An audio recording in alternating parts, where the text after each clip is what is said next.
Mr. Screwlum said you'd stop by today, so I figured I'd wait here for a bit. So this is the device for testing the divergent universe, huh? Oh, you've got the wrong idea. I may have taken some history electives back at Paperfold University, but I'm hardly the right person for scientific research. I'm here today on someone's behalf, to bring you a gift. Do you still remember the Holy Grail War we had back in Penacony?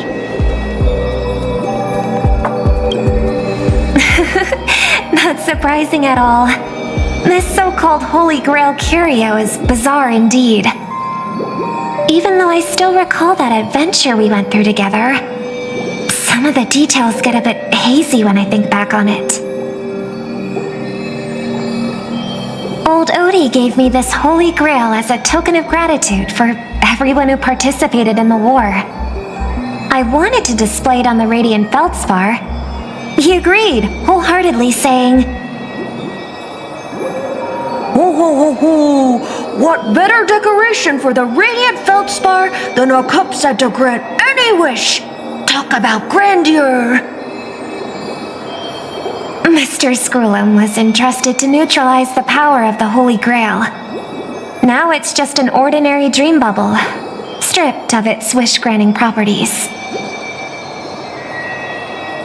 I've always wondered, if the Grail really could grant you a wish, what would yours be? A wish, huh? Feels like someone asked me a similar question during the Holy Grail War.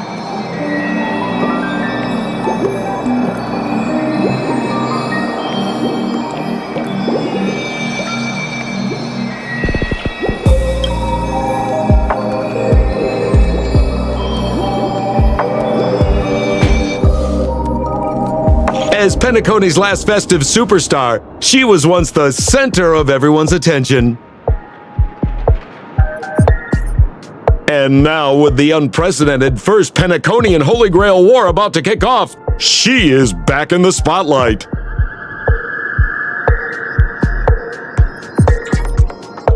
Come on, girl. Show the audience that, what's it called? Tattoo on your hand? It's the command spells. Right. Command spells. Proof of your selection to join the Holy Grail War. They say its power lets you command legendary figures from Penacony's history to fight for you.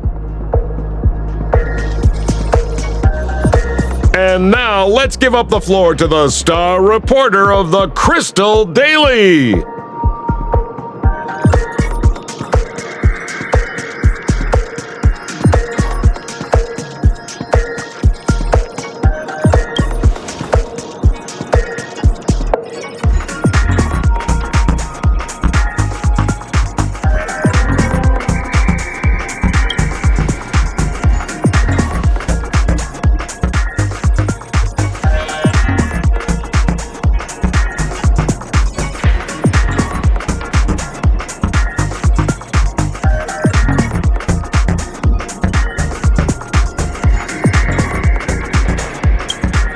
Oh, come on, girl. It's a rare treat for us Bellabogian folks to travel off-world.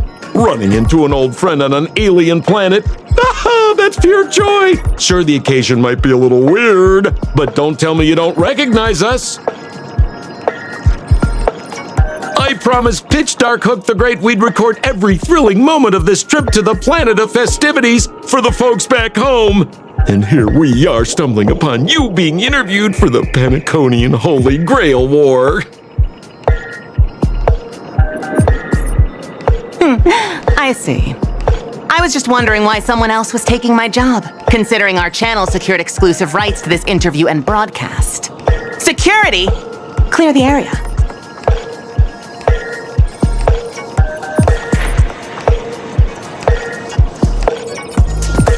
Hey, even the money-loving Alfalfa family wouldn't charge such a cute kid a licensing fee, right? Miss, Consider it charity. Let this kid finish her social studies project. I mean, what's the harm in that, Assistant! Get these two out of here!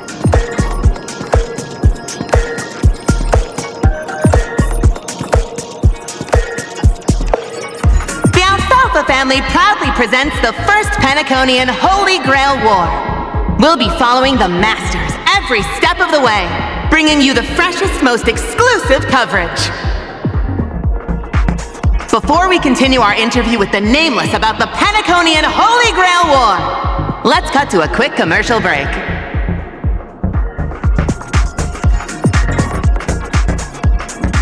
Ladies and gentlemen, I'm sure you've all heard the legend of the Holy Grail, haven't you?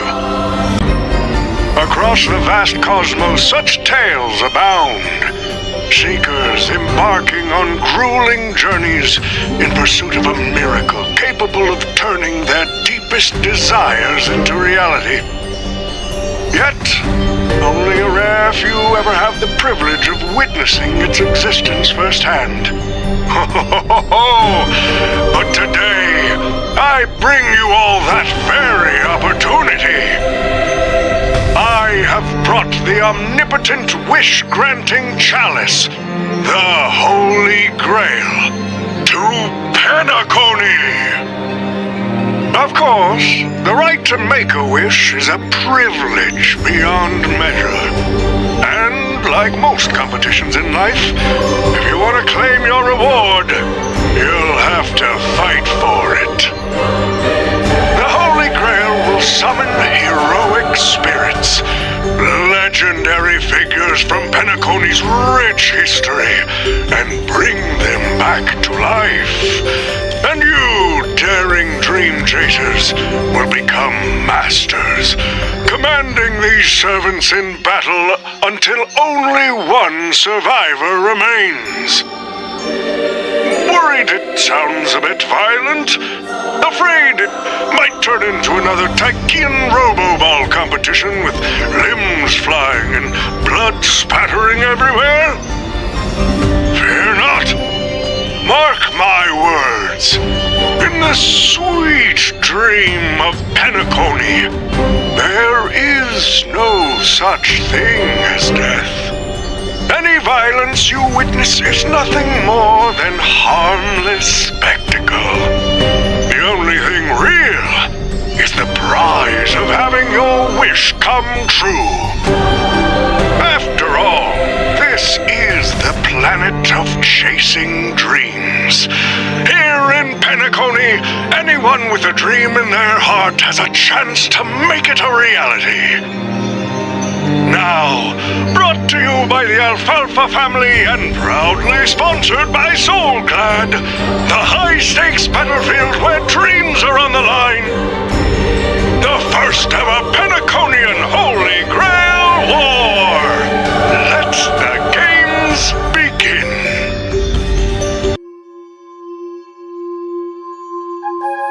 Terrific! I loved how you used the word survivor instead of victor to rally the contestants. Nothing stirs up a person's drive quite like the goal of simply staying alive,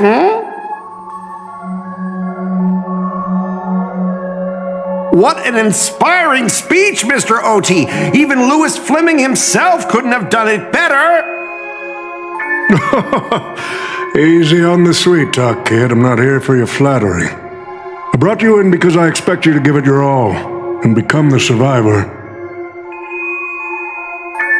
Don't get me wrong, Mr. O.T. I'm honored you picked me, but I'm just a nobody, a bottom-tier cog in the IPC. And if the rumors are true, you're not exactly a fan of the IPC, so why me? I sent invitations to Penacony's top shareholders and family heads, welcoming them to join this Holy Grail War. Some accepted.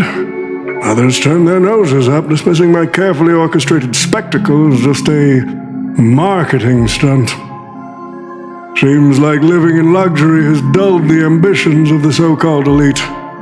But underdogs like you're a whole different story. Now, remind me again. What wish would you make to the Grail? Me, Scott? I'm just a lowly grunt trying to climb to a P45 corporate rank.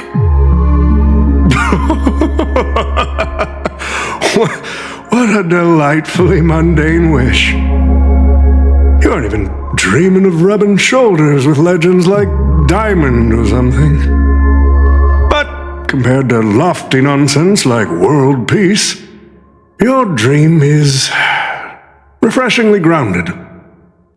So, the Holy Grail, can it really grant my wish? Of course it can. Kit, the command spell branded onto your hand is proof of your qualification. You've also summoned a servant and witnessed their power for yourself. Well, we are in a dream world where ice cream talks, wine bottles sing, and instruments play themselves. A grail that grants wishes and legendary figures resurrecting from history? Not so far-fetched here, I guess. But here's the bigger question. If the Grail is real, why are you sharing it? Why turn this into a show?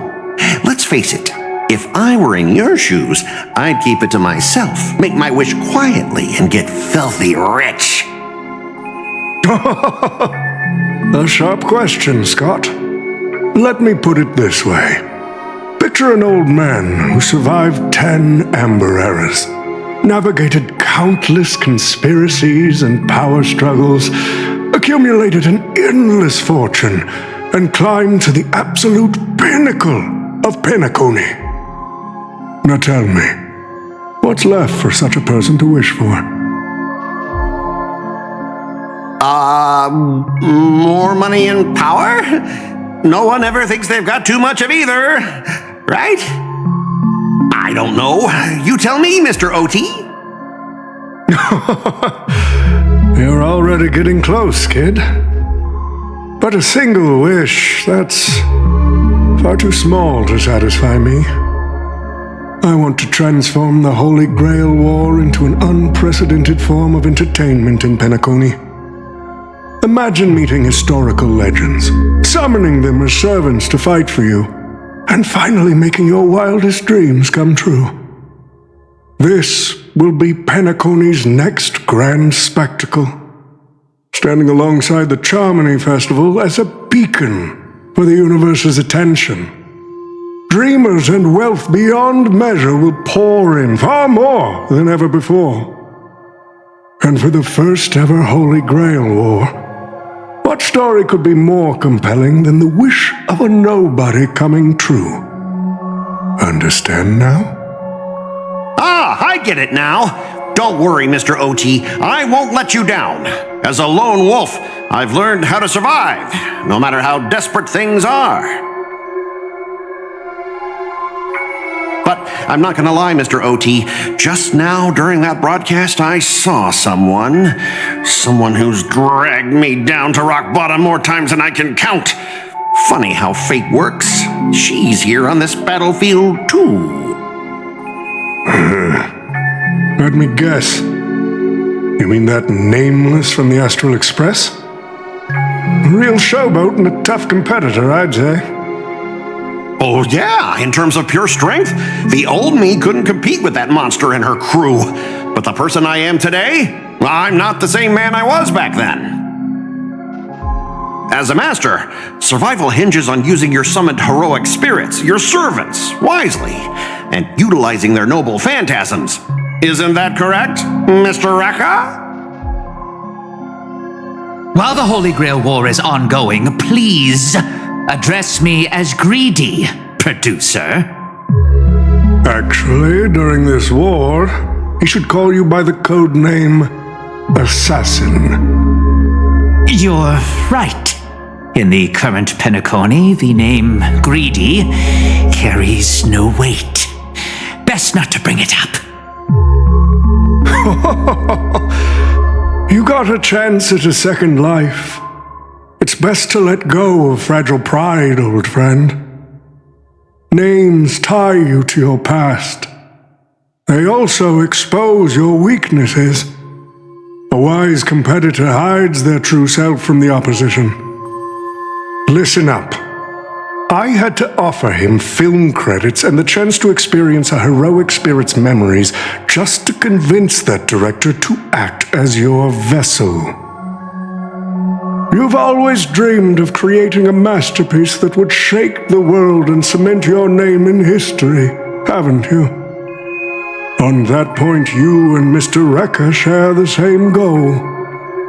Don't waste the opportunity I've created for you. Go, record the stories of the participants in this Holy Grail War, and help this ambitious young man by your side fulfill his wish. Following my master's command, my noble phantasm has already been trained on those you invited. I can show their movements to you both in real time. Well done, assassin! With an ability like this, we're sure to stay ahead of the competition. The participants who have accepted the invitation and plan to join the Holy Grail War are already under my noble phantasm's watch. So, producer, which one do you want to check out first?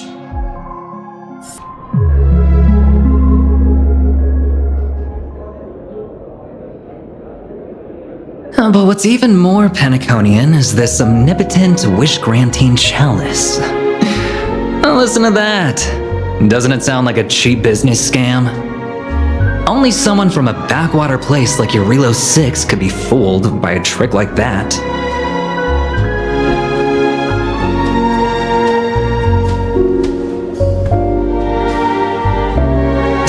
Madam Jade. Oh, don't tell me you're actually trying to figure out what kind of game this old man is playing.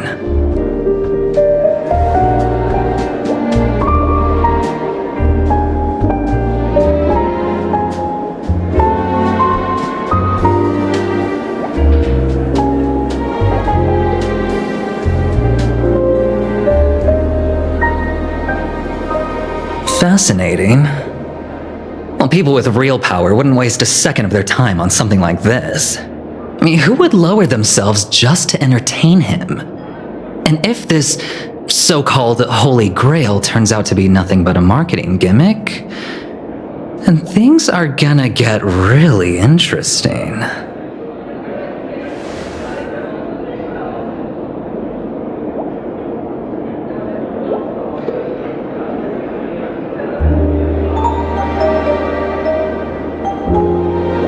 So, you believe this omnipotent wish-granting chalice might actually be real?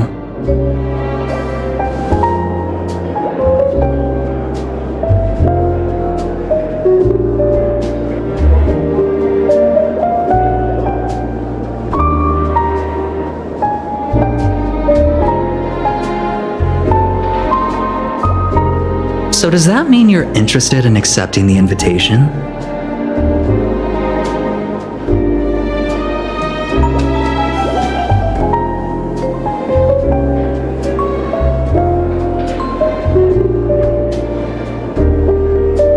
Placing your hopes and dreams on some unknown Holy Grail. It's like dousing yourself in oil and diving straight through a ring of fire. Doesn't look promising, but it'll be one hell of a show.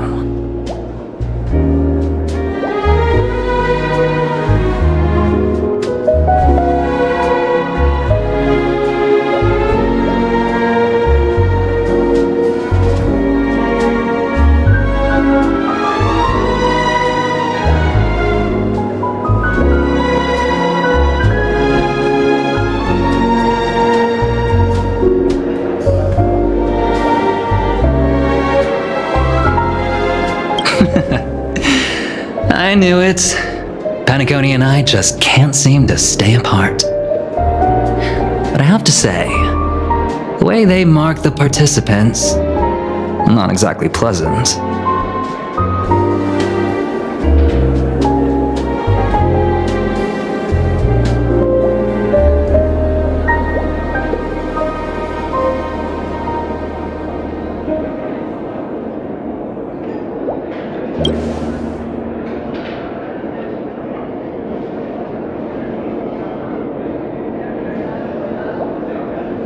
As you wish. Wait! You're telling me the Strategic Investment Department is joining too? What's wrong, Mr. Scott? As a member of the Marketing Development Department, their rate shouldn't extend to you, right? That's right, Mr. O.T. Besides, with you backing me up, even Louis Fleming... Let's just let Louis Fleming rest for now. Mr. Pom Pom, it's been a while. Now that's forking hilarious.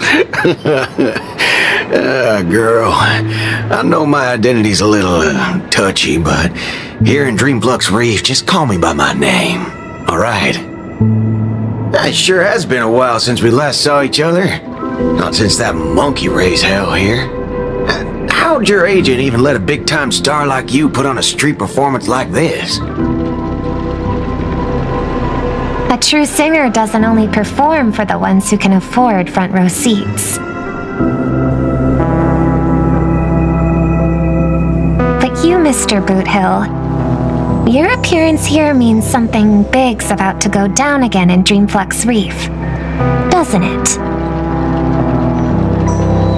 Hey now, don't go making me sound like some kind of walking disaster siren. You've heard of the Holy Grail War, right? The ads are everywhere. Nobody in Penacony could have missed it.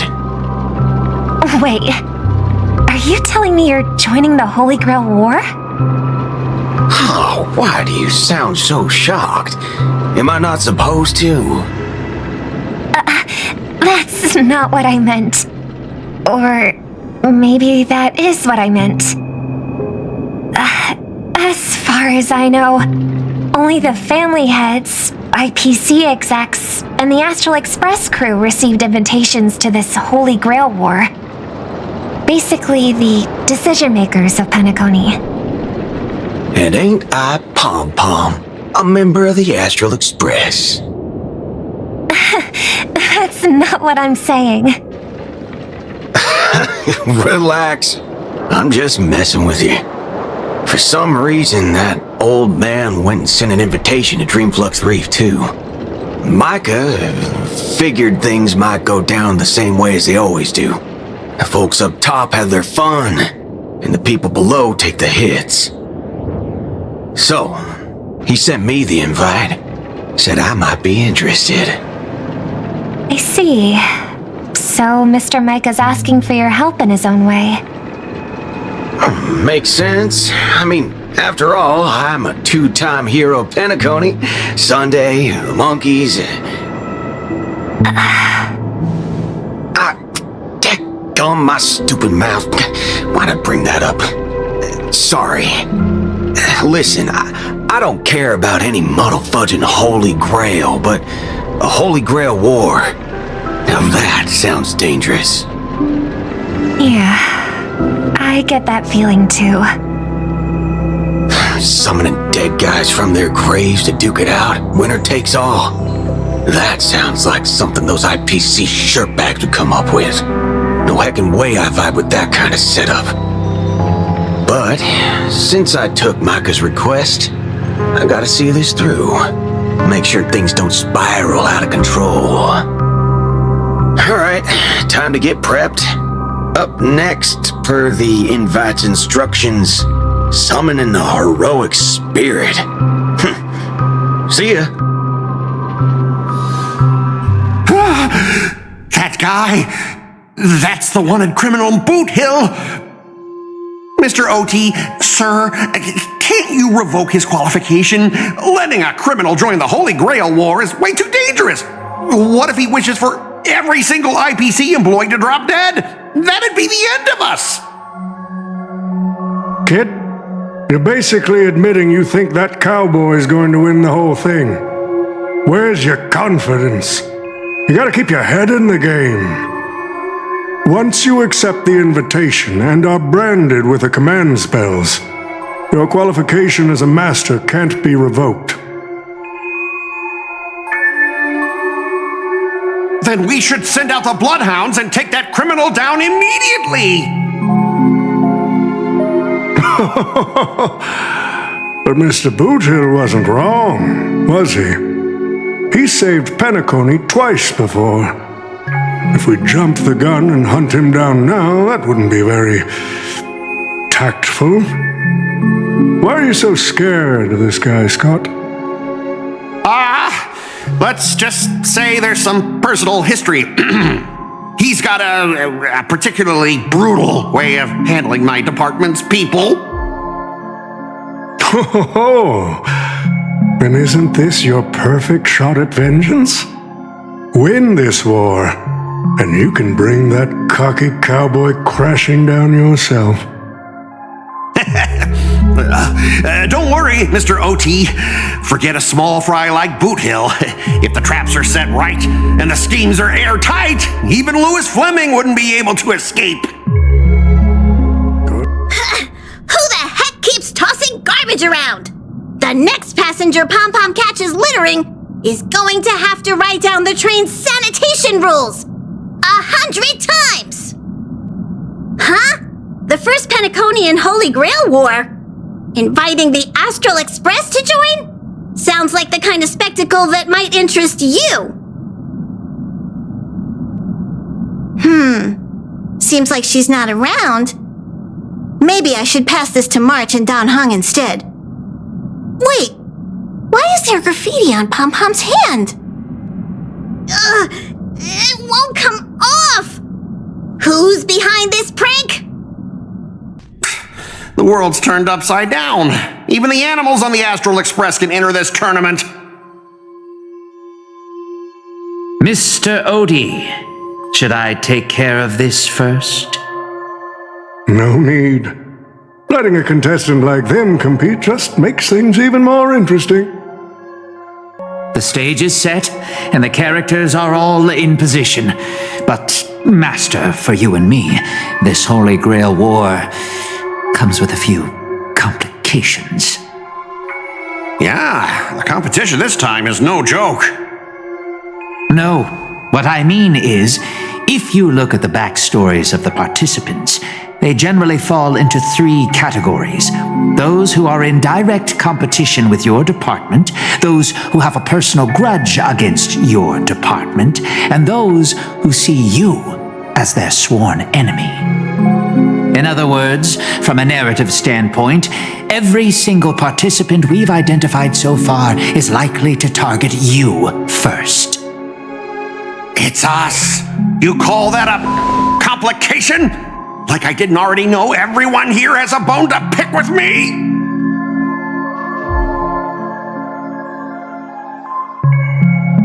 A little personal wisdom. Not everyone is your enemy, kid. Learn to separate conflict of interest from personal vendetta. And the key difference? The first one can be negotiated. The second? Not so much. So, if I were you... You'd deal with the personal vendettas first. Much appreciated, Mr. O.T. I'll keep that in mind. What a poetic twist. Old rivals, now destined to settle the score on the Holy Grail War's stage. Lucky for me, I drew the best possible card. Assassin. With your noble phantasm, we should have the upper hand. That said, knowing your opponent's next move isn't enough. It's like having a script but never actually shooting the film. Let me remind you, Master, your least favorite Nameless is preparing the ritual to summon a servant right now. Nameless, I gotta take care of you first. Can't have any loose ends hanging around. Next up is the moment we've all been waiting for. The Nameless will step into the summoning circle, chant the spell, and summon one of the greatest souls in Penaconian history. Who will it be? The legendary Dreamweaver Glocks? Or perhaps the first bloodhound? Let's find out! The stage is set. Now step into the summoning circle and begin the ritual. All right, let's begin. Heed my words. My will creates your body, and your sword creates my destiny. If you heed the express's whistle and obey the crispy, crumbly pom-pom pie, then answer! I have not come to bring all the good in the world, but I am fated to perish, defeating all evil in the world. 7 souls flowing from the Ember Lord's stony heart.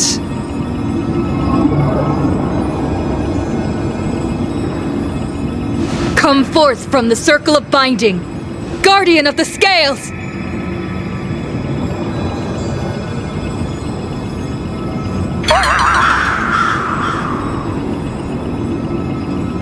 So, where's the servant?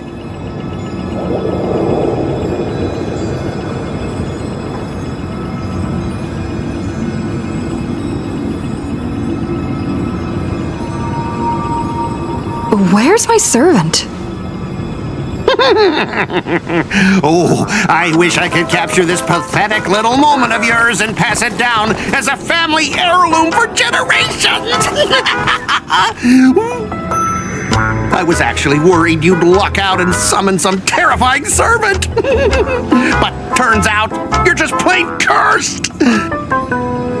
Compared to you, even I seem less of a lone wolf now that I have a servant. Maybe I should let you borrow the title for a couple of days.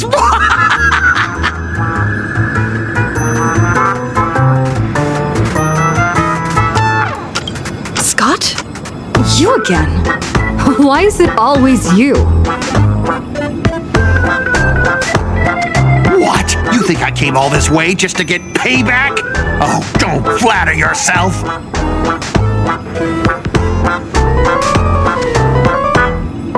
I'm here to chase my dream. I don't care about you at all. Seriously, your existence has zero impact on my mental state. None, nada, nothing at all. I'm completely unbothered. Totally.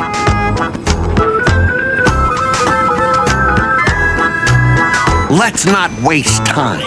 Your summoning ritual just flopped. This is the perfect moment to serve you every ounce of humiliation you once dealt me, with interest. But hey, I'm a fair guy. Since you failed to summon a servant, I won't use mine to beat you either. Boys, go get 'em! As you wish. These useless mooks are even worse than I thought. Anyways, just fall back for now. Scott, that's all you've got? You really had the guts to chase me down, huh? What a shame. Your Holy Grail war ends right here. Target is in position. Ready, assassin? Ready to roll, producer. A blood-splattered interstellar slasher comedy. Action! As you wish. We can do anything!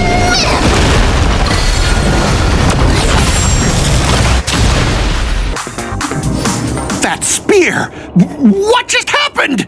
It wiped the field!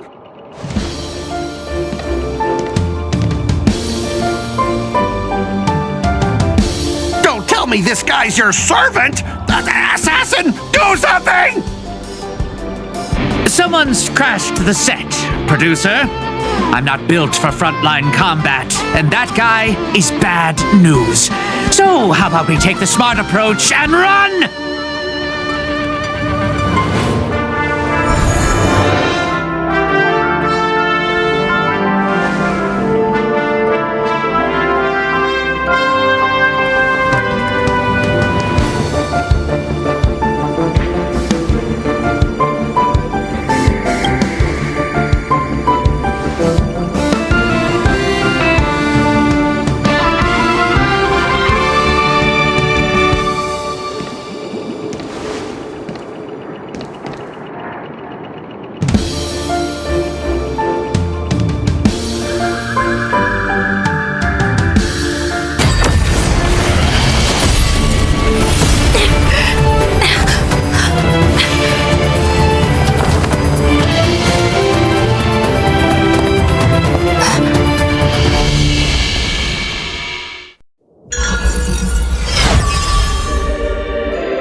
take you to try the local specialty, Halovian winged burgers.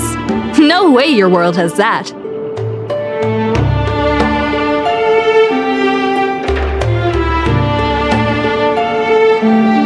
Been a gambler, teetering between bad luck and incredible fortune. But even for me, this draw of the cards is a bit... Still, I have to say, I kinda like your servant. A partner who plays by the rules and knows his boundaries. I'd take that over you schemers any day. At least he's trustworthy. Oh, no doubt he's an incredible servant, but... who exactly are you in Penaconian history?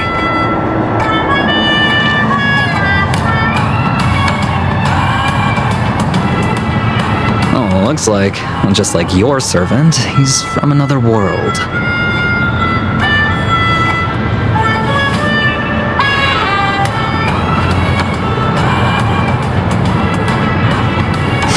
Forkin' hell. So, 2 outsiders summoned 2 more outsiders. What kind of xenophobic Holy Grail war is this?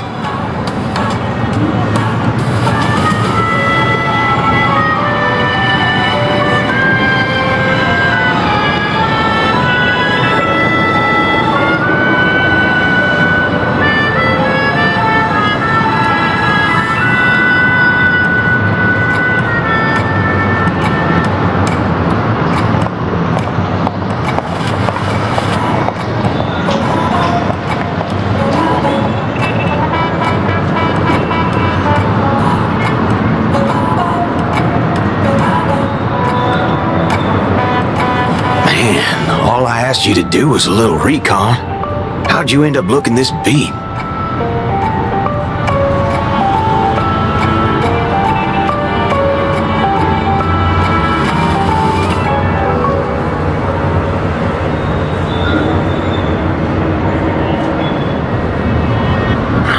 For gray hair. That's one of ours. Why the heck were you fighting her?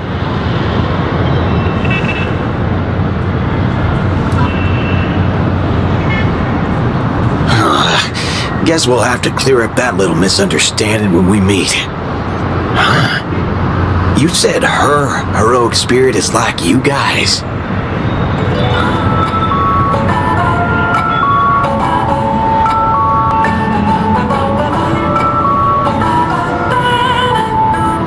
Are you guys often summoned into worlds that aren't your own?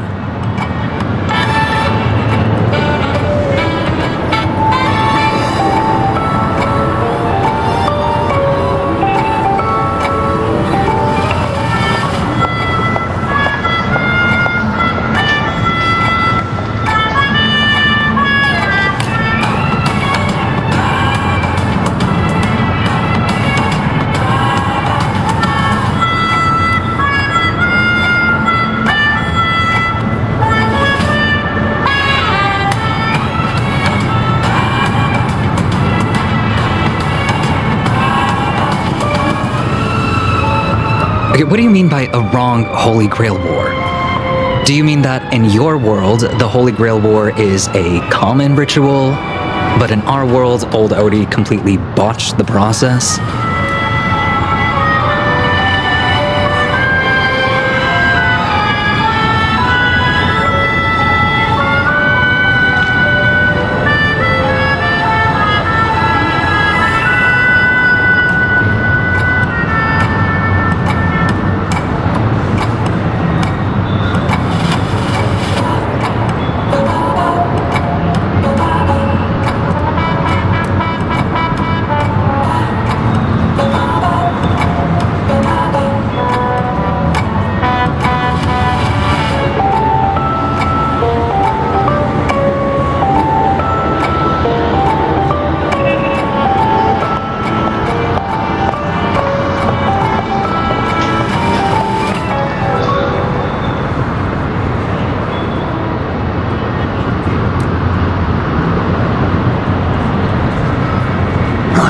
Things simple.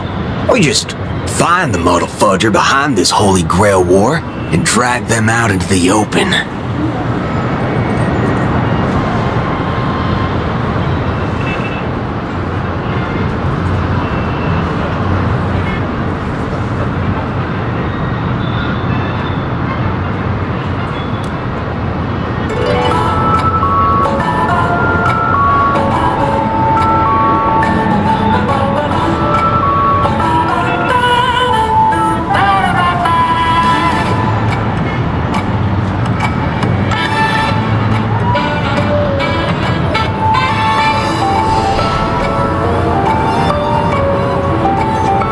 she's texting me now. What the fork? These lines. Did she just get possessed by the Night of Beauty? Whatever. Not the first time she's acted like this. What? Already hitting you up for revenge? Nah, she wants us to meet at Clock Studios theme park. Says she wants to talk about an alliance.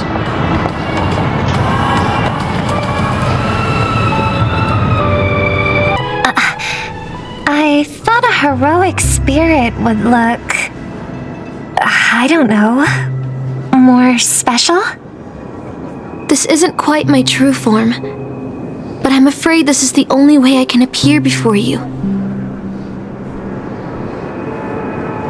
Summon at your request. I am... Castor. I would of course prefer to be honest with you, but every time I try to say my own true name, it turns into this. Dissonance? But that's your name. It was. But it's been trademarked, copyrighted, owned by someone else. I'm sorry, Master. Just call me Robin. I'm not used to being called anything else. Miss Robin. I'm sorry if this isn't what you were hoping for. I'm just a faded star from the age of dreaming.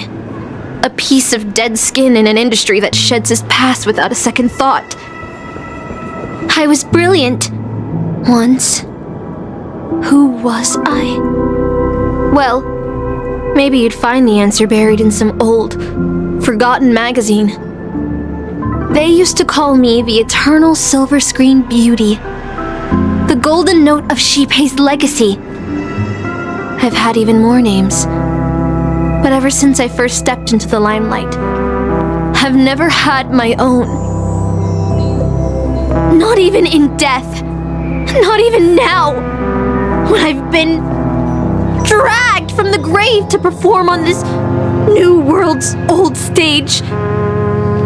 Every time I even try to speak my name, it gets drowned out by that cursed dissonance. But it's my name! My name! Mine!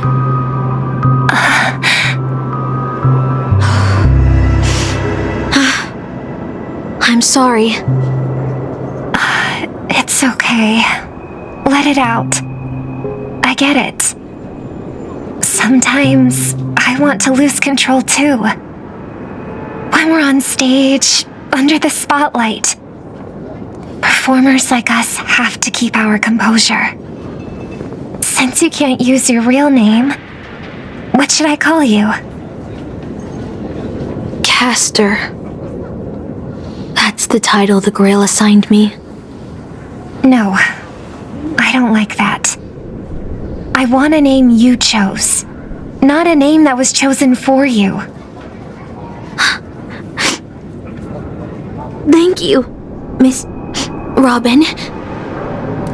Then, call me Miss Note. For now. Funny. I don't remember being this emotional when I was alive. Maybe my fractured spirit origin is affecting my personality. No true name. No noble phantasm. Just this ridiculous talent for theatrics. But I'll do what I can. However little that may be, I'll fight for you and myself to earn a chance to wish upon the Holy Grail. You want to win? To me, the only real victory is making this war disappear. And that's something weapons can never achieve. Only song can do that.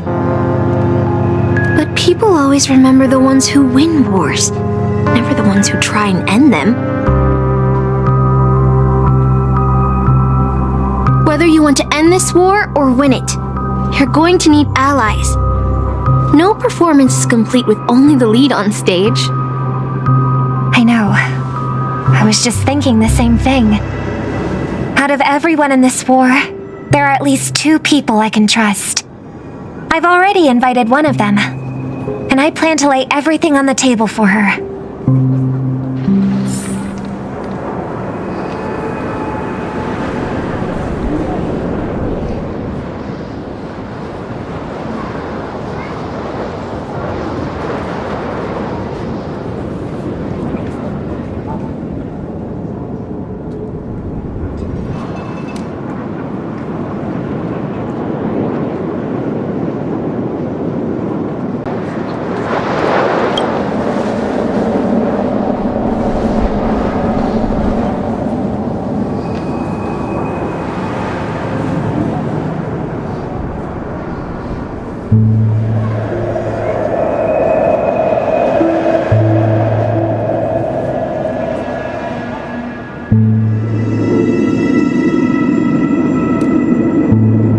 Alright, enough about that. Let's find something to eat. Listening to your stomach rumble is making me hungry too.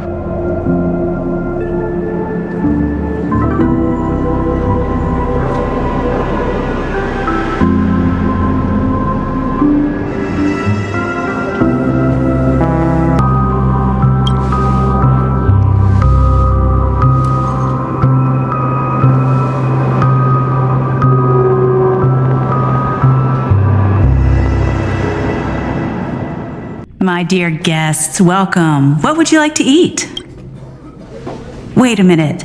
Isn't that our festive superstar? You're here for that Holy Grail War, right? Oh, please. This is Dreamflux Reef, and news spreads like wildfire in this place.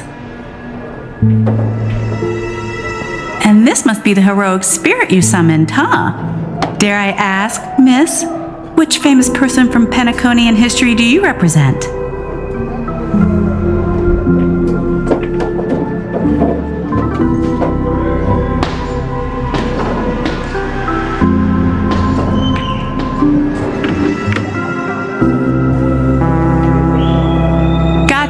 Gotcha. Like a secret recipe, huh?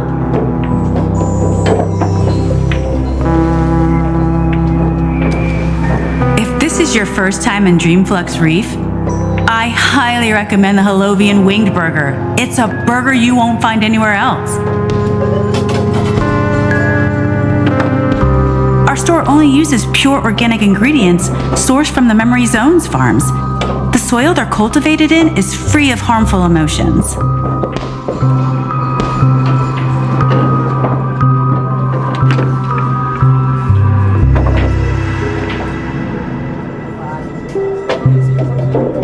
All right. We'd like 100 burgers. Okay, wait. Did you say 100? Are you sure about that? The lady next to me needs to replenish some energy. With so many Halovian winged burgers, it'll take a little time to prepare. Please be patient, folks. So, Saber, what wish would you make to the Holy Grail?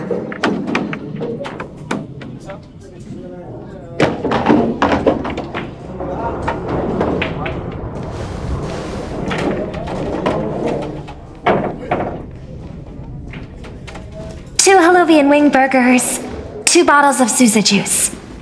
Miss Note, is that okay? Of course. But I'm afraid this isn't exactly a quiet spot to dine.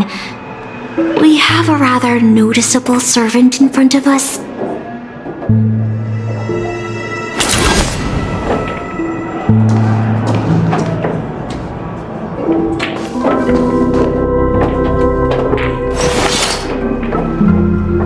It's been a while. Miss Note, this is the trustworthy friend I mentioned to you earlier.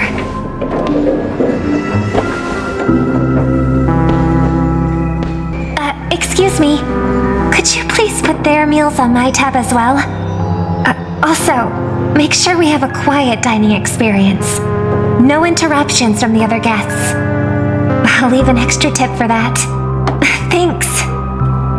All right, you can rest easy. No one's gonna bother you while you're eating. Miss Servant, over there? Could you turn down the murderous look? If your hand's always on your sword, I'll have to step in to protect Miss Robin.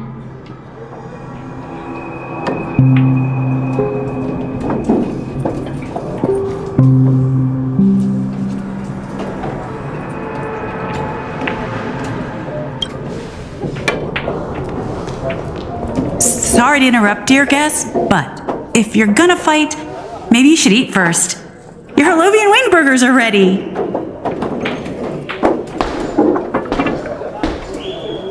So, let's eat first? Agreed. You two ordered all of this?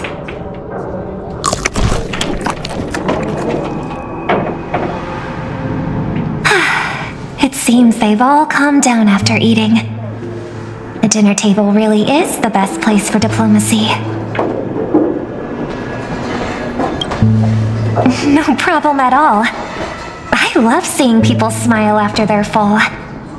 But your servant's appetite is truly impressive. Miss Saber, I don't remember anyone like you in the history of Penacony.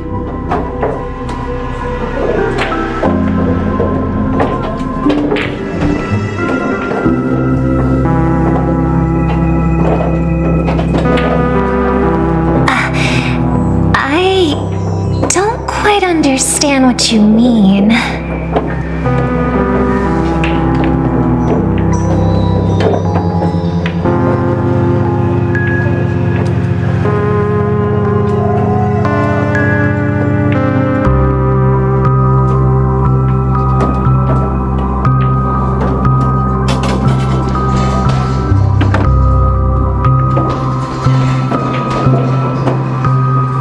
Forgive me for asking such a naive question, but what exactly are you heroic spirits?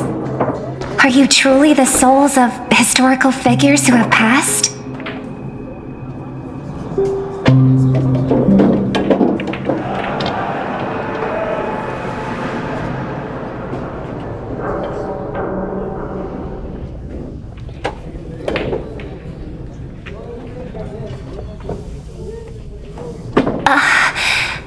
Magical energy, noble phantasms. Do these things really exist?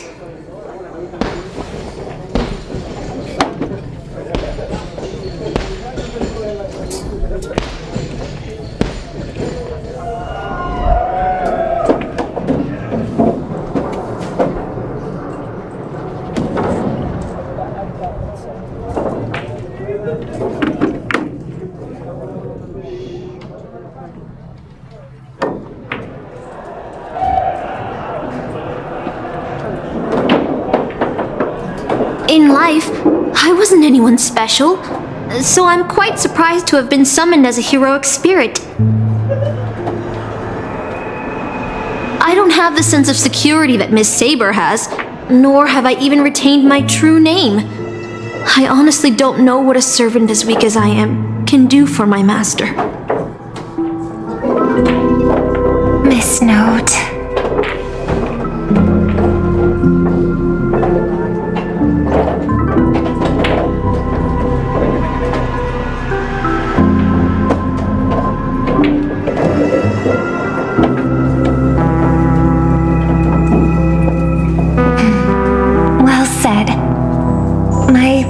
Once told me that Penacony is a land of empty legends and no true heroes. To him, the historical figures of Penacony, the legendary heroes, are all just half-truths. Images created by later generations, like products in a store window. Even their dreams turn into reality TV prizes. But at this moment, whether it's the otherworldly Miss Saber or the historical Miss Note, I'm certain you both are more real than that, and not just some commercialized product. Master, Thank you for your comforting words. But in my current state, with my true name sealed, and not to mention being an enemy of that saber, I fear it would be difficult to protect you in front of other opponents, let alone help you achieve your dreams. I'm the last remaining head of the Oak family, a chord master of harmony. I'm not as fragile as you think.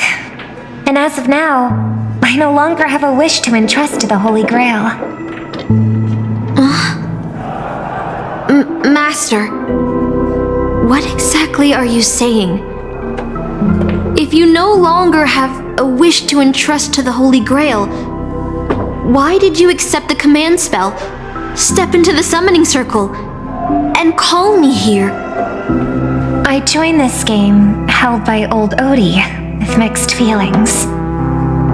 Because at first, I did have a vague idea in mind. My brother once summoned a higher power to intervene here for his own wishes, hoping to turn Penacony into a utopia in dormancy. He failed, and now must walk the road of atonement. But the impact of his actions still lingers in the hearts of the people of Penacony.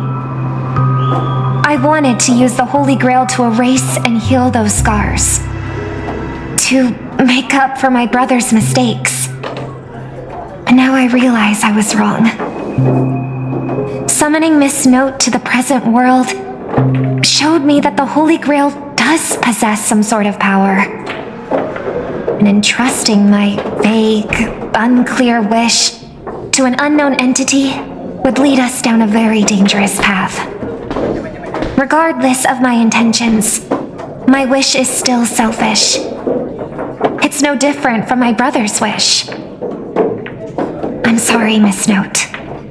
But the moment I summoned you, I realized my true feelings. The people of Penacony are not so weak that they need Enna's dream to save them.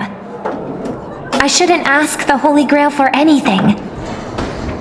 What concerns me more is... what exactly does old Odie want to use the Holy Grail for?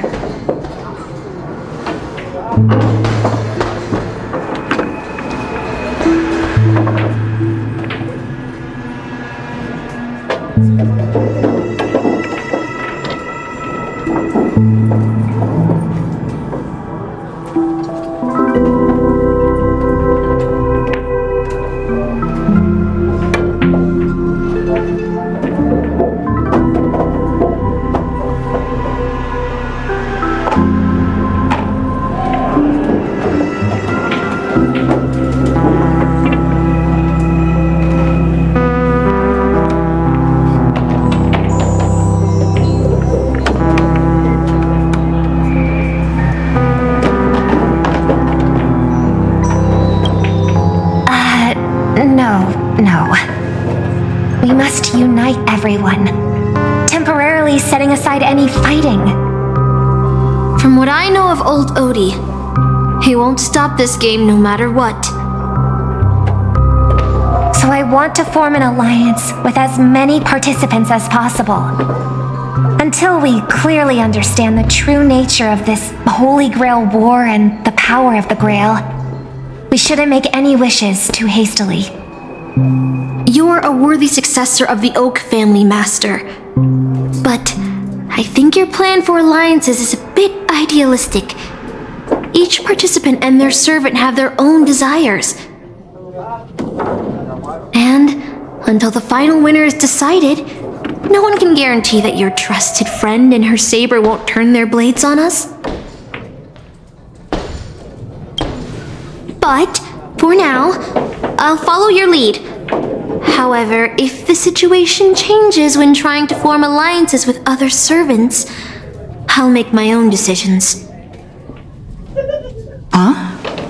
Boothill just sent me a really long text message. I got one too. Was it a mass text?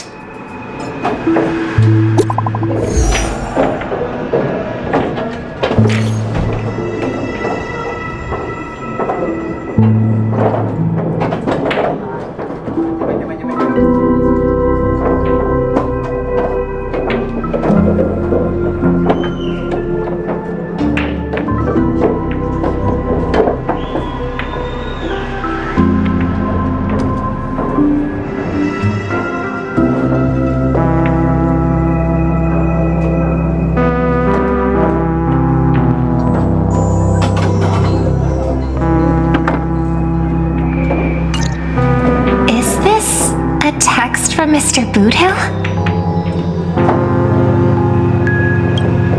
Huh? You've already figured out how to automatically translate his swearing in your head? Wait. This absolutely isn't from him.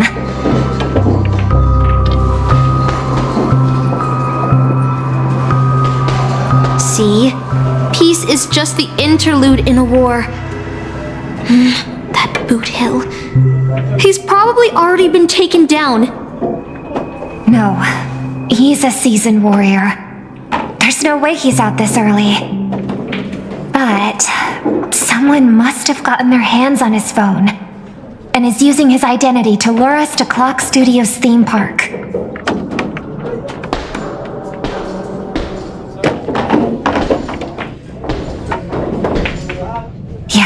I was thinking the same. If we rush over now, there's still a chance to save Mr. Boot Hill. What do you all think?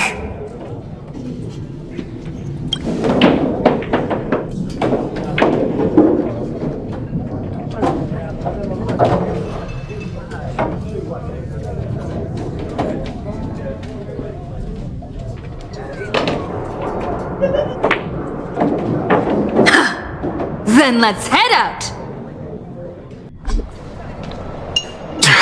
Aren't we supposed to meet up here? Where did they go? Something's off. Maybe someone got the jump on them and took her and her servant out before we got here.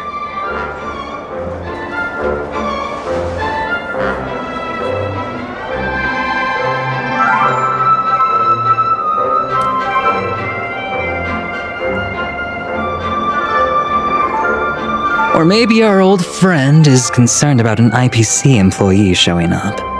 So they're lurking in the shadows to assess us.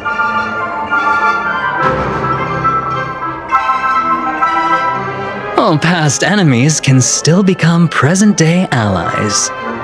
Am I right, cowboy? Even with the IPC, she should at least trust me after we went through so much together. Hey! Come on out! Let's chat about joining forces as a team. You ain't gonna get hurt. Oh, they aren't coming. I went through a lot of possibilities in my head before we got here. But I never expected to face the most ridiculous of them all. A sharp bag pulled off a scam on a Galaxy Ranger. Listen up, fork and shirt bags! Ain't no matter who you are and what you want to do. I've got you surrounded. Pop out now. Don't say I didn't warn you when you stub your toe on the way to the underworld. Did you hear that? Oh, he's gonna kill us if we don't give ourselves up.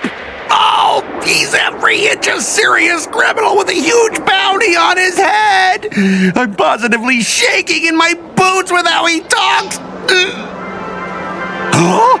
Wait, isn't that Mr. Aventurine of the 10 Stone Hearts? Why is a criminal wanted by the IPC walking around with an IPC executive,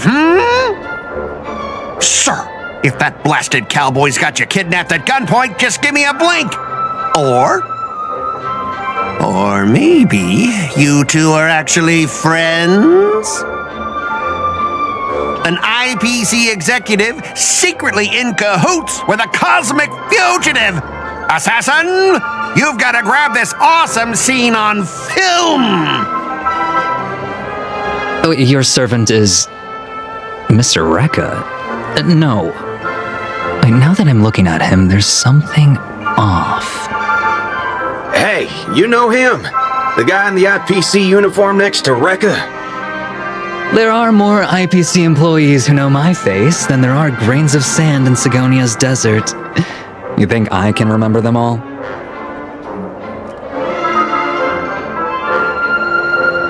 Oh, wretched brat. You think I'm scared of you just because you're a Stoneheart?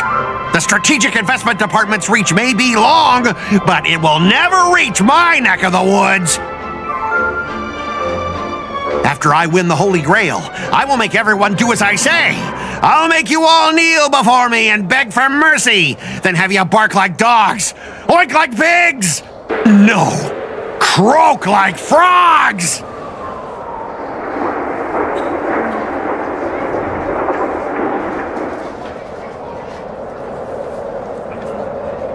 So old Odie even sent invitations to your department? But I thought you folks barely stationed anyone at Penacony. Unless your name is... Huh? Oh, have you actually heard of me? Never mind. There's no way I'd ever remember the name of some nobody. You high and mighty executives have never treated us basic workers as people! You would send me to a primitive post like the Cienjo with one word and switch me over to Penacony with the next! I thought Penacony might be a juicy gig. But all I've done every day is talk business to a bunch of papashi! It's making my neck crank even worse!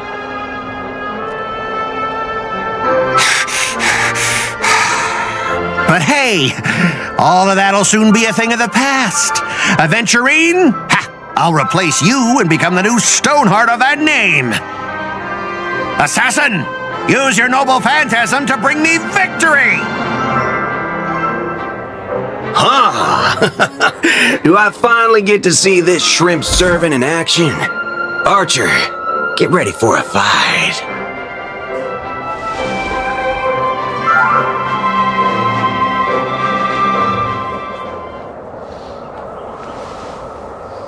The filming has begun, actors.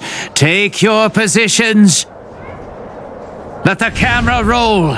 Let the film spin. And let us return to the silent horror picture show. Ready? Action!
I've always wanted to see you people like this. A bunch of idiots subjected to my every whim.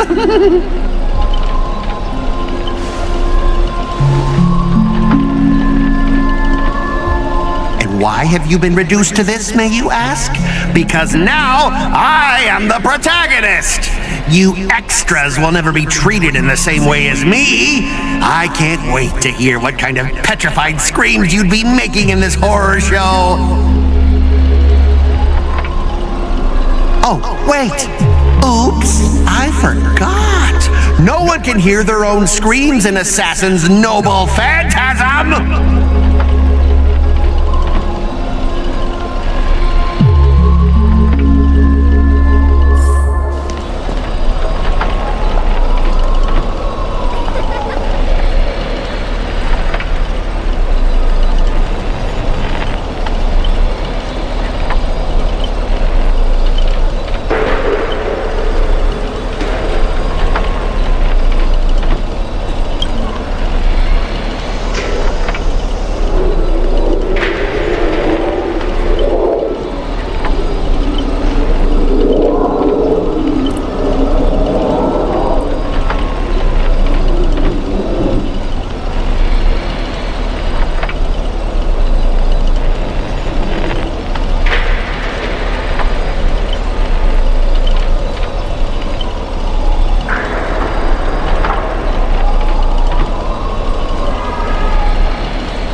after entering Boss Scott's turf? In your dreams!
Supporting characters with no voice dubbing shouldn't waste the audience's time with your lines. Ready! Action!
You fool!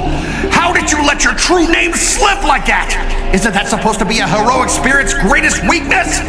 Assassin!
Did I, the protagonist, ever give you permission to run?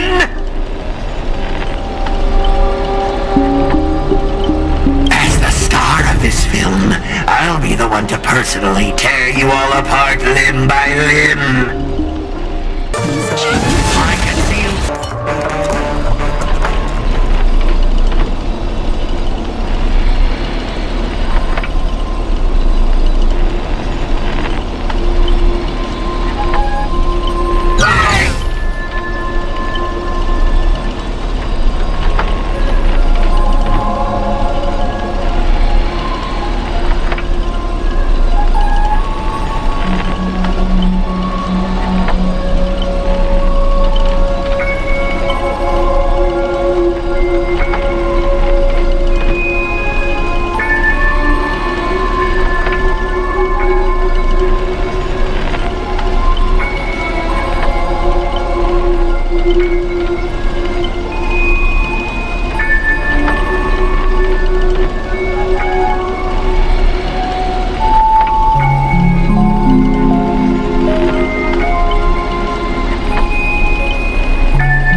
what you meant by giving me more power?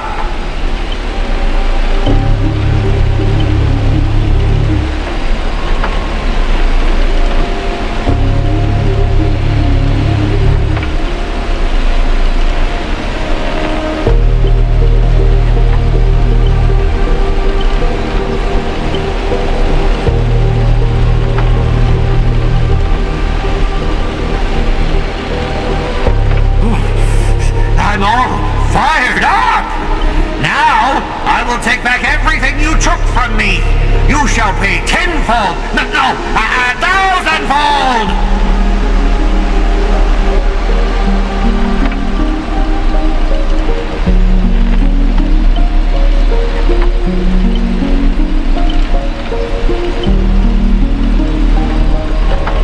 Private disagreements? You ruined my life! You made me bark and oink and face a demotion, moving from one puny post to another in the cosmos, in despair and misery. And this is what you call it? Private disagreements? You and your little entourage of extras. You won't get to be cocky for much longer. The power inside me is breaking out, trying to be free. 1 Scot. 2 Scots! 3 Scots! My scalp is scratchy. 2 got stuck in there.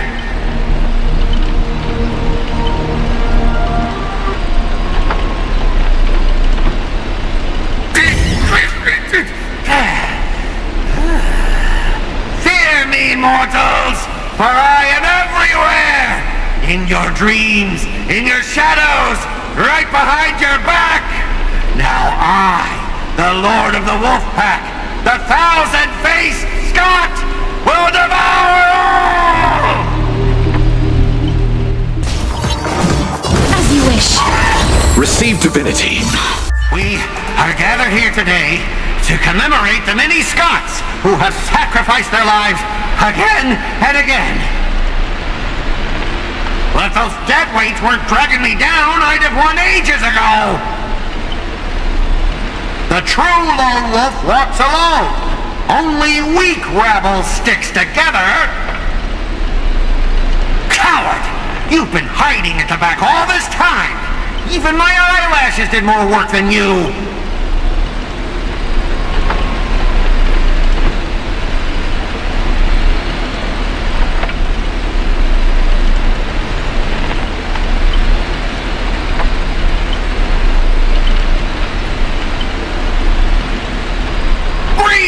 Do you still even want the Holy Grail? Go change the script on the fly! Move the stage props! Give me more power!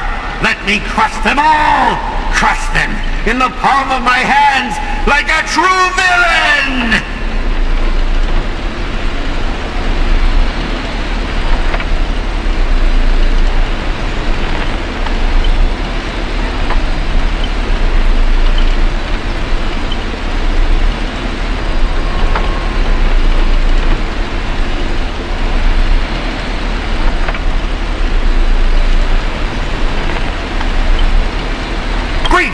Are you trying to betray me?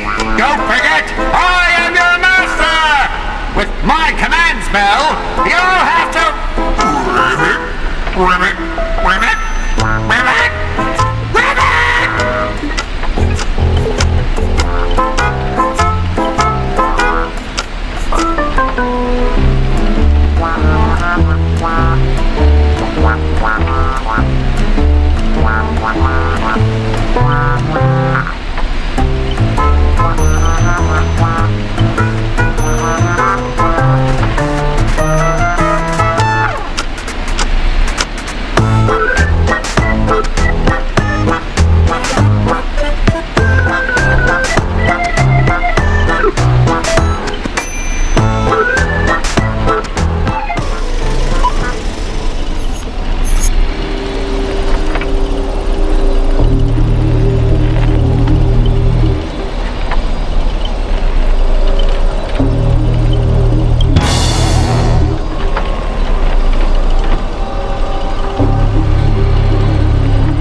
Evil spirit, why do you despise humans so?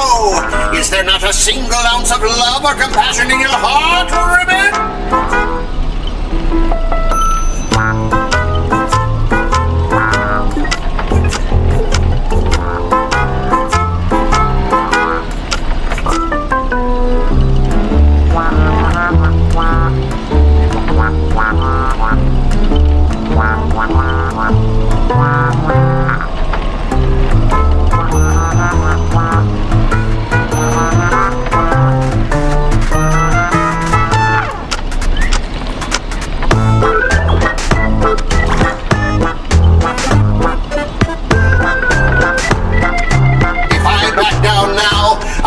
Same as all the other Scots. So, if you want to hurt Miss Robin, you'll have to walk over my dead body, Ribbit!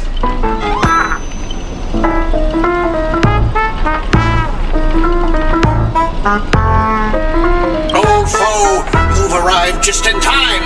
Help me! Together we can crush this blasted evil spirit! Doesn't matter if you want to punish me later or demand an explanation. As long as Miss Robin is safe, you can do whatever you want with me, Ribbit.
split my consciousness into countless fragments in the previous battle, just like what happened to Miss Robin.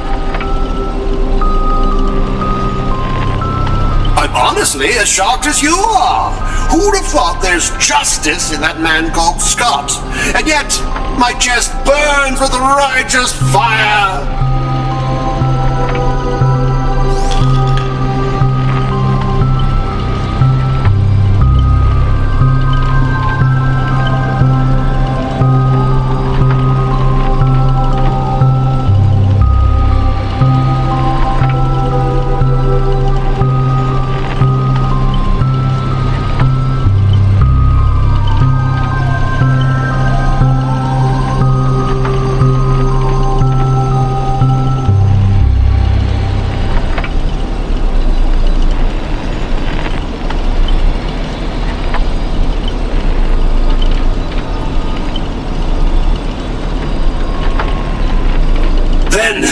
I thought, what if this is all part of Scott's plan?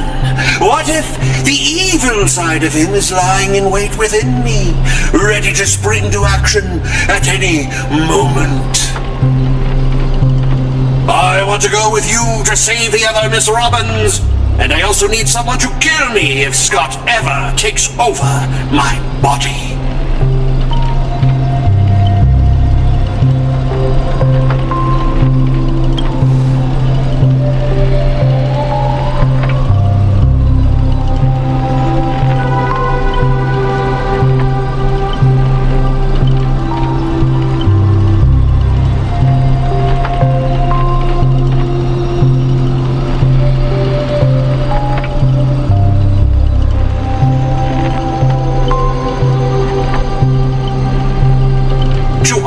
Trust placed in me, I will never bend to evil, Ribbit.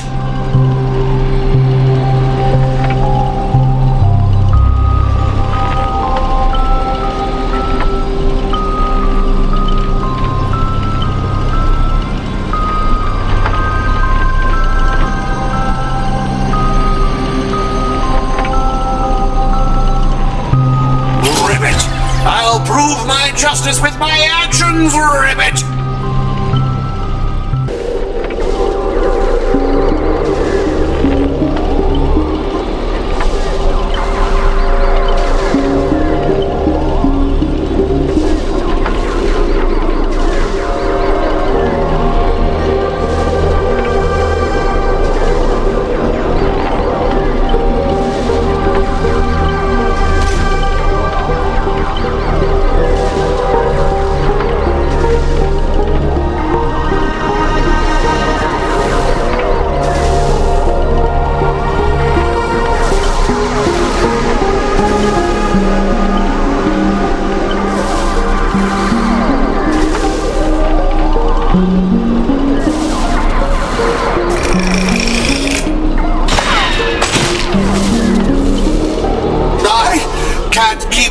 With all of you, but I'll die happy knowing that I gave my life for justice, to keep others safe.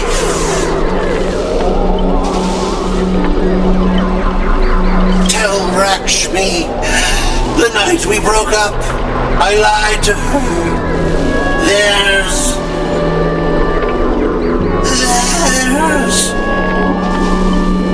There's no such thing as a Scott of justice. That justice is a part of the name. It doesn't mean anything. What do you think? How would you rate this shocking reveal, Ribbit? Director, heal me up! I worked so hard to lead them into the trap, and now you're shooting me in the butt!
so front-wheeled here.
What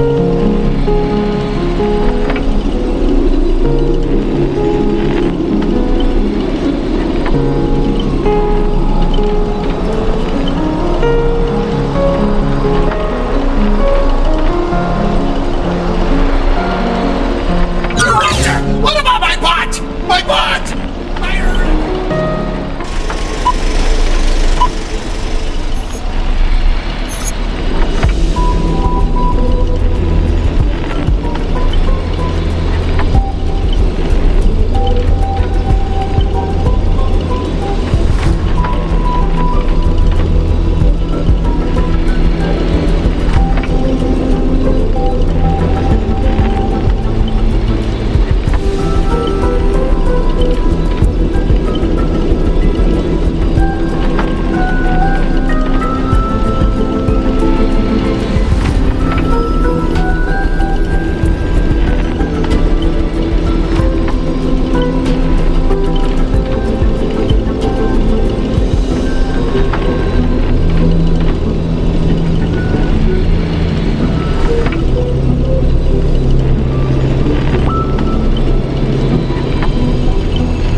Archer, as my servant, you'll come with me, right?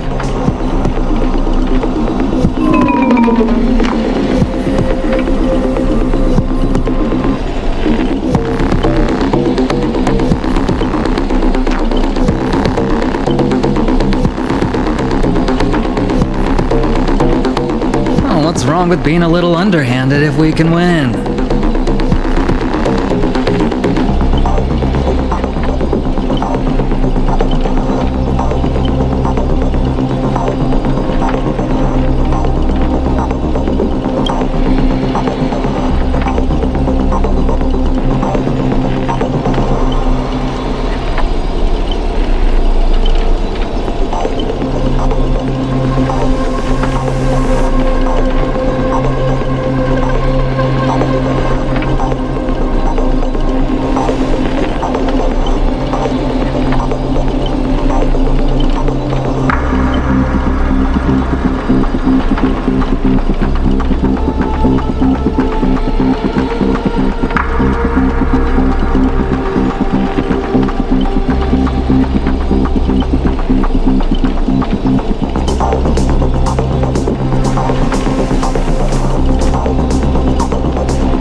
So you still refuse? You know, I should use my command spells to force you into submission, but I hate brands on the flesh that bend someone to another's will. If staying with them is your wish, then so be it. But sometimes, a change in perspective will make you see the gamble in its entirety.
Are you seeing the enemy's position now, Archer? Now it's time to put an end to this!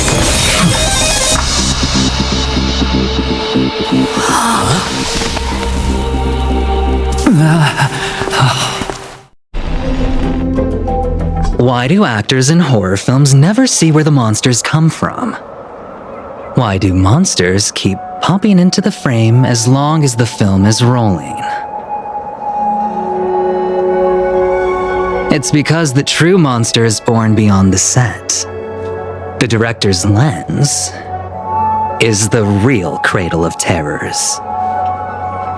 Your presence concealment skill is simply a manifestation of the theatrical rule that characters in the story cannot see the cinematographer filming behind the lens. But monsters are different. They are the soul of horror films, the focus of the lens. Their line of sight is always fixed on the camera's position. That's why only Scott, the man playing the monster, can see you. You win. I concede. Having the devil lurking behind the lens and getting real monsters to step into the theater. That was my finest offline marketing campaign ever. Who'd have thought that someone could still see through my tricks hundreds of years in the future? How did you do it, friend? Did I never mention it to you? Well, I am your fan, Mr. Greedy. A director of flops from centuries ago, catching the eye of a big shot from the strategic investment department. Thanks for the compliment, but that was a pretty bad lie from you. Oh, have more confidence in yourself, Mr. Greedy. After I stumbled upon your first movie, curiosity led me to dig through the archives of Greedy films. Now, you had each moviegoer sign a death and liability release waiver before entering the theater. And you released memory zone memes into the theater at intermission. Oh, these interactive marketing tactics were way ahead of their time. You could smell out exact market demands and deliver maximum impact with minimal resources. Oh, had we met back then, I would have made sure to secure a spot for you in the marketing department. I'd rather not be recognized for those achievements. You could have been rolling in riches. But you poured everything into filmmaking to create something you loved. You're a director worthy of respect for that alone. But what you've done is unforgivable. The watchmaker said almost the same thing to me back then. But like I said, I concede. I have no talent and can't create true art. I've come to terms with that after dying. Then could you tell us old Odie's plan? If he truly wanted to achieve his wish, he could have easily hired a few masters to stage out a variety show with a rigged outcome.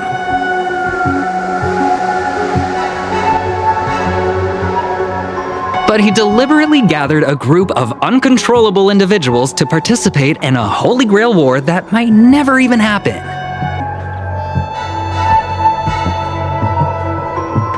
Mr. Odie gave me a backup plan before I came here. When I lose, I'm to humbly admit defeat and invite everyone to the Grand Theater.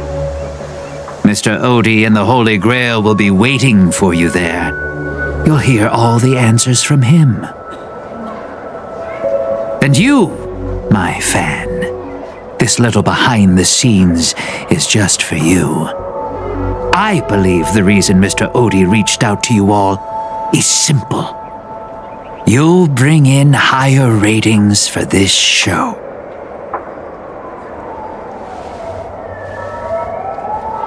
There's nowhere in Penacony more fitting for a grand finale than the Grand Theater. Oh, Mr. Boothill, why are you looking at me like that? Didn't expect someone like you to be that Fudger's fan.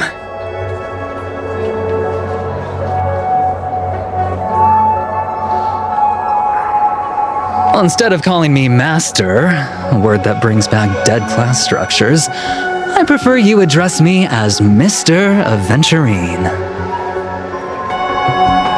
See, Red Guy, those business crooks are all the same. They take everything you throw at them, and insulting them's like punching a cotton fluff ball. Ain't no fun at all.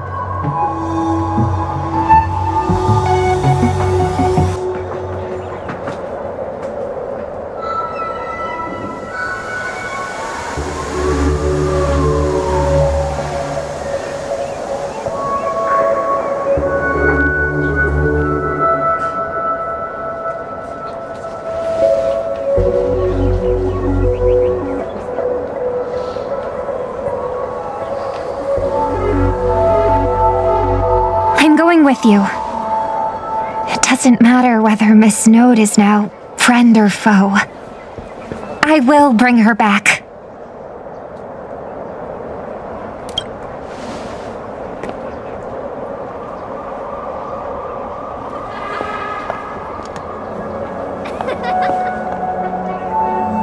Oh, by the way, I think I forgot to ask. Mr. Boothill, do you know which department Scott's from?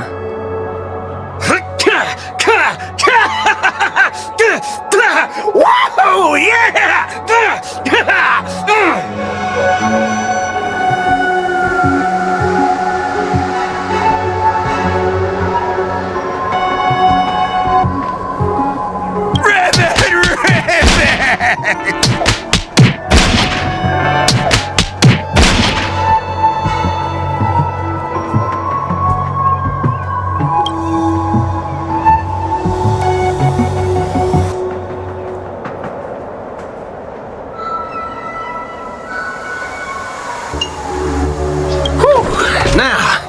That's more like it. Let's move out.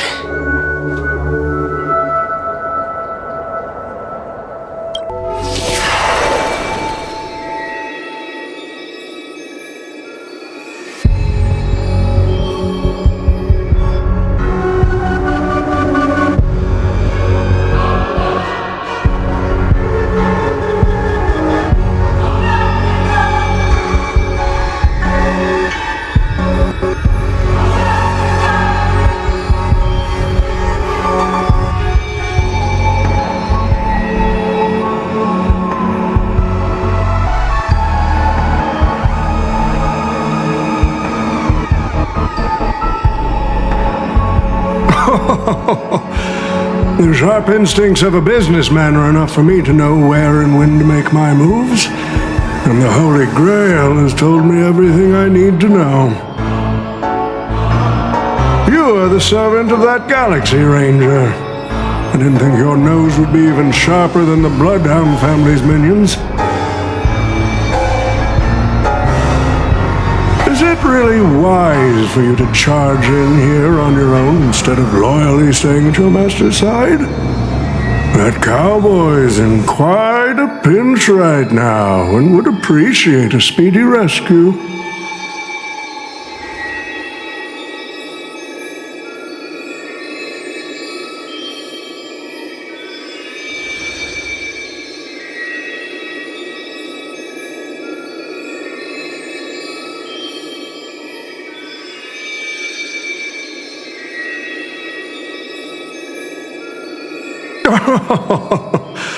I appreciate the advice, truly. In that case, am I not giving the Holy Grail a new purpose? It'll become an entertainment spectacle much more worthy of investment than some wish-granting chalice.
Quite the impressive insight, servant from another world.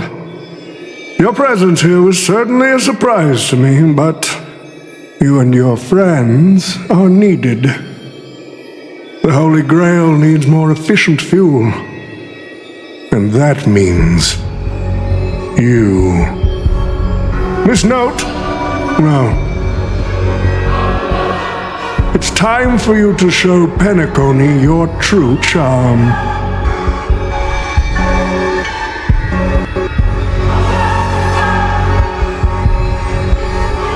I did what you wanted me to do. Well done, my old friend. So many years have passed, but I still remember every performance you gave, every dance you danced, every melody you sang. You were like a blooming iris. But I prefer how you are now compared to your heydays on the stage. Stripped of all the external pretenses. So simple. So ordinary. Enough, OT. Outdated metaphors are as revolting as last night's leftovers. I've kept my promise. Now, it's your turn. There's no rush, my old friend. Everything you desire can be obtained without magecraft or miracles. Money is all it takes. The so-called Holy Grail is nothing more than a vessel crafted from gold. And the real stars of this show are about to make their entrance. Your job is to hold them off until the last step of the ritual is complete. Once that is done, I will honor my end of the deal. OT. Looks like your business acumen has rotted along with this world. I could barely restrain that one servant, and now you expect me to take them all on? Don't be so modest. Unlike Greedy, you are a true artist. You had the talent to bring thousands of characters to life all on your own. You are the perfect counter to these heroes. I will give you the power the Holy Grail has accumulated so that you can crush them all. Then this grand spectacle will come to a glorious finale.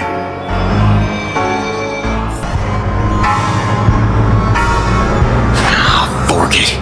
Wasn't that blue guy supposed to scout this place ahead of us? Haven't even heard a single peep from him so far. Could that old man have pulled a fast one on him?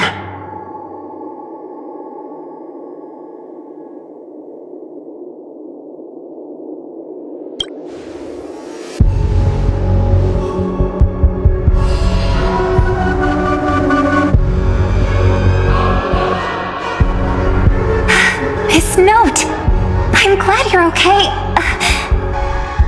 Wait. Something's off. Miss Note. I trust that you've seen Lancer here, haven't you? Yes. He came to the Grand Theater with his spear raised and ready, eager to impale old Odie on the curtain. I couldn't agree more with his approach. But I still have dreams left unfulfilled in this miraculous second life. So, I asked him to take a break. And I must insist that every one of you take a break as well. Until Mr. Odie finishes the ritual. Fear not. There will be no pain. Please, leave your passion and ambitions on the stage. Like how actors shed their fatigue and makeup behind the curtains. And rest. Let the curtain fall! Canon Can presents!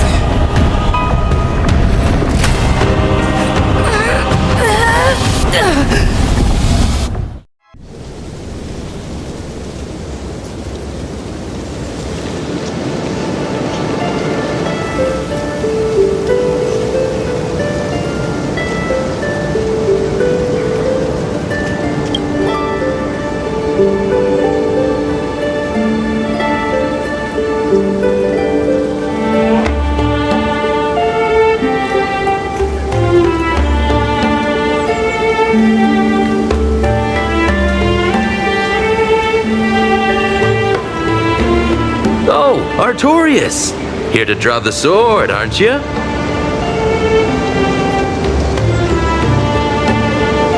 I knew it! That Mage Merlin spun such a tall tale, something about whosoe'er pulleth out this sword of this stone is rightwise king of all England. Even an apprentice knight wouldn't be able to resist that. That being said, a little fellow like you drawing the sword and becoming king, I really can't picture that.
My earliest memory was boarding a train, headed for the stars, and meeting many kindred spirits as friends. Though I have no past, I have a future.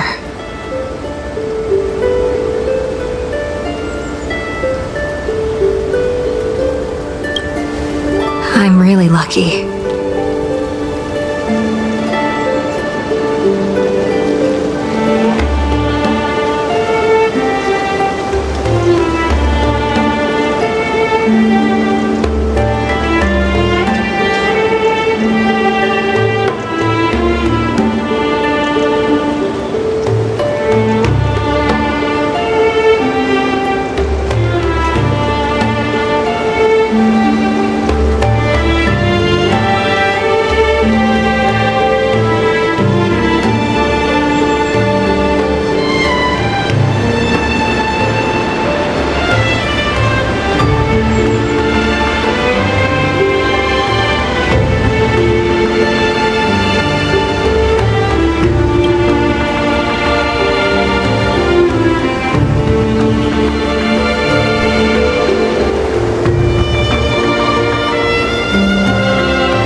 So this is the sword in the stone?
She was nothing more than an ordinary girl. Playing the part of a king was already painful enough. Why should we force her to continue in the delusion known as heroic spirits? Better to cast aside her sword, abandon her glory, and become a nameless nobody who watches the world's grand show on the sidelines. I'll help all of you to remove the hero's garish makeup, bit by bit, until I've wiped away even the choice you've made to become a hero. Until I've wiped away all the pain you've endured on this thorny road. I've prepared a simple and happy life for you all in this show. Including you, Trailblazer.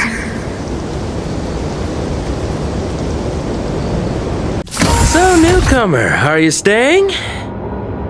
Someone like you has probably already burned through all your luck just trying to get into the Herta space station, but I'll go through the motions and confirm it anyway. Just so you know, working at the Department of Cosmic Geography isn't as easy as you think.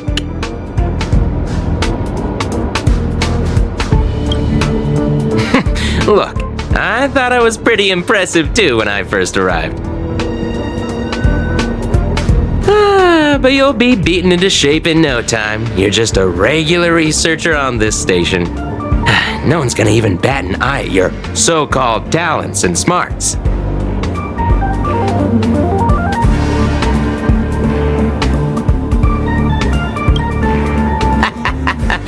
Are you dreaming or something? Maybe you should take a sick day and get a checkup at the medical department. I'm a bit of a fan of the Astral Express, and I know that every nameless who boards it has been through some incredible adventures. So, tell me, what great deeds have you done?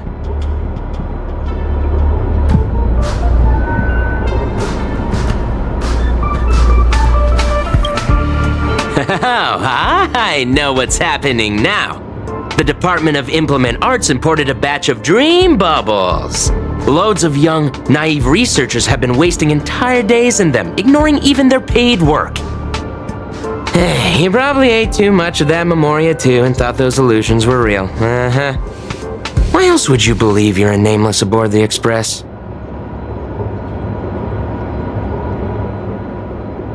Well, I can't say I blame you.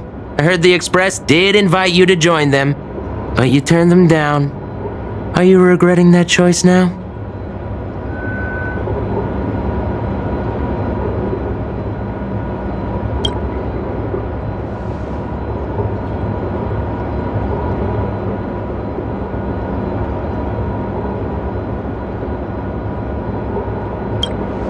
I became afraid.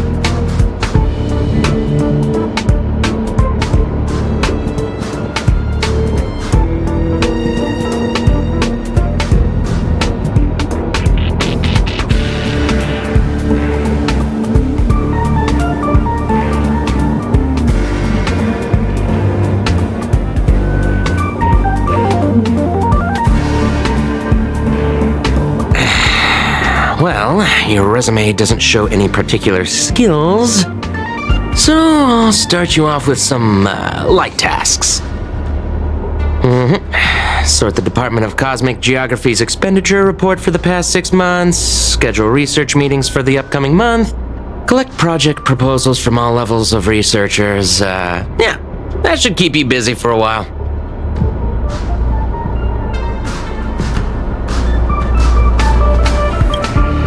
What else would you be? Madam Herta? I'm off. Be sure to do your job well.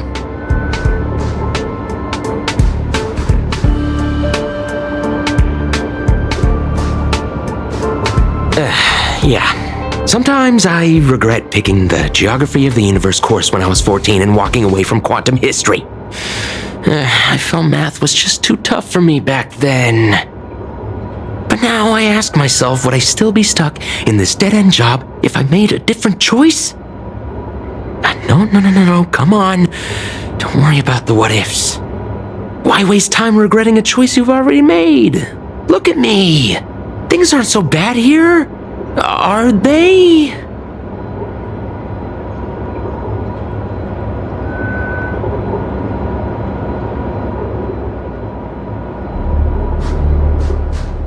You're late, newcomer.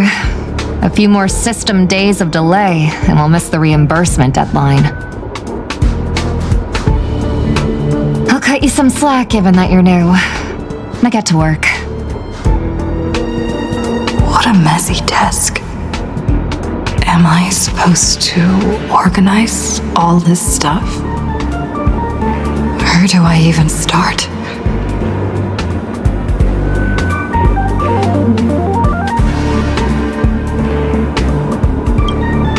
You're too slow. Keep going like this, and you'll still be here when the Amber Lord makes our next hammer swing.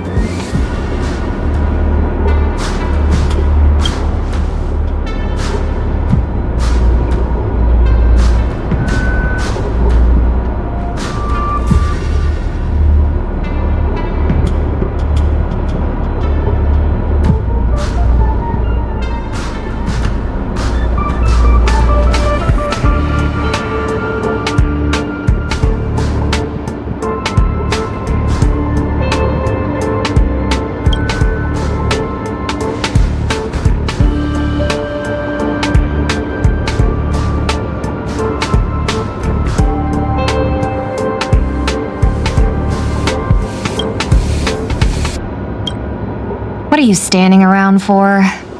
You think space bionic snails are going to do the work for you?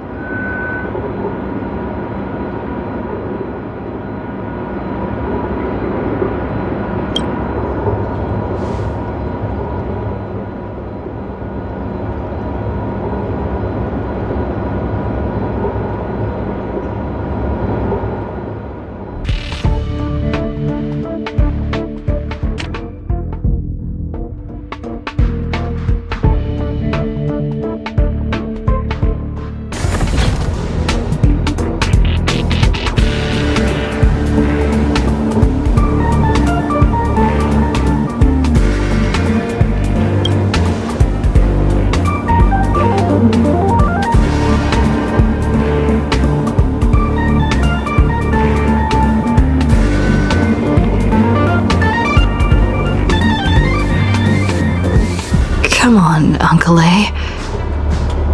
Don't you ever feel like you don't belong here?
I'll think about it.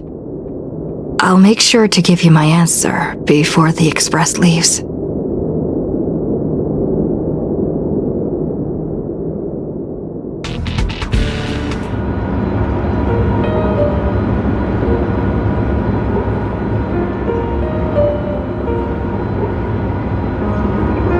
Let me tell you the story of a bird who was imprisoned wrongfully. She was once a singer, thrown into a dark cell for composing songs that the powerful didn't like. The bird heard many voices of sorrow. So, she sang for the others trapped inside, soothing their homesick hearts and inspiring them to rise up. In the end, the bird broke free with a pocket watch, a wolf, and countless companions by her side. The bird believed that she would begin a new life after gaining freedom. She would shine on the stage and the silver screen, displaying her beautiful feathers and voice, just as she had once brought hope to the hopeless. But she was wrong. Penacony soon became unrecognizable. The songs she sang, the films she starred in, and even her own life were all locked away in a cage called money, turned into mere commodities. The movie studio wanted to turn the bird into a symbol of beauty, but the bird longed to escape from this suffocating, filthy gutter. They stripped away her stage name, replaced her with a fresh-faced chick, and smothered her with slander and rumors, leading her to a disgraceful end. So, you seek revenge on those who tarnished your name? No. The exact opposite, in fact. When I returned to this world, I realized there was no one left to take revenge on. Instead, I will reclaim the name they took from me and erase every single work I've ever produced. I'll destroy every trace of my existence.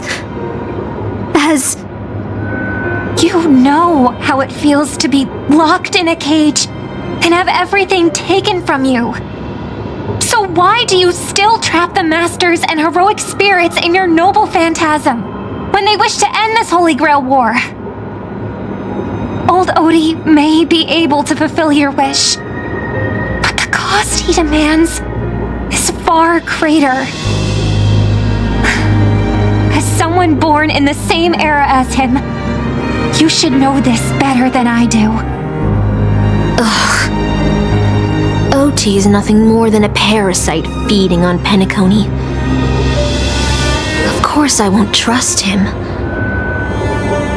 But you're different, Master. He's a worm who has a wish for the Holy Grail. Yet, there's nothing the Holy Grail can do to sway you. If you want to stop my noble phantasm, you'll have to force me with a command spell. Come, Master. Take away my free will, just like how they took away my name and career with their contracts and laws.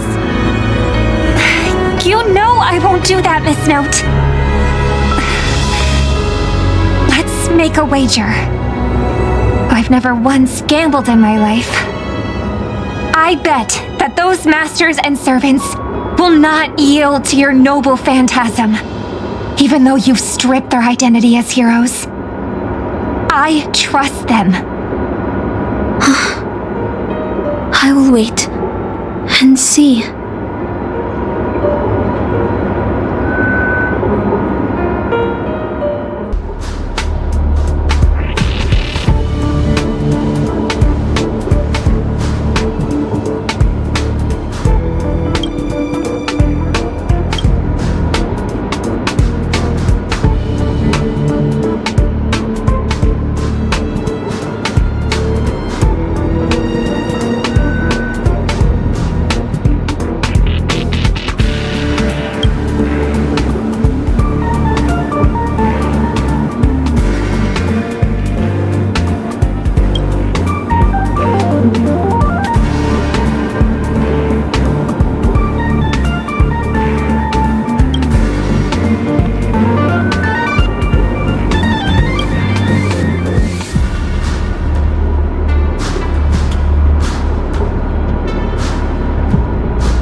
Stop.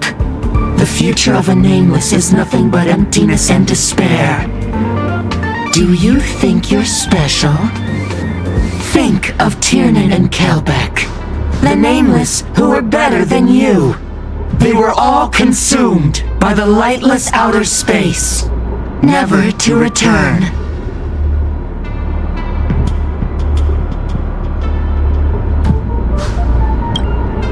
So you'll finally admit that I'm a nameless?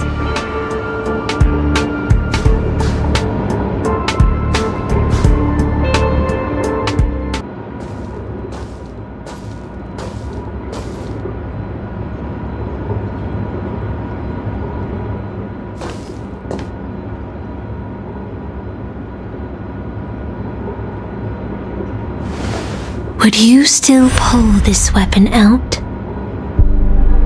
Even if it'll bring about a tragic end?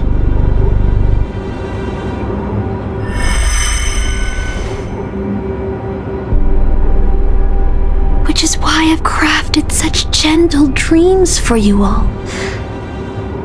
Isn't that what you've been looking for all this time?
This!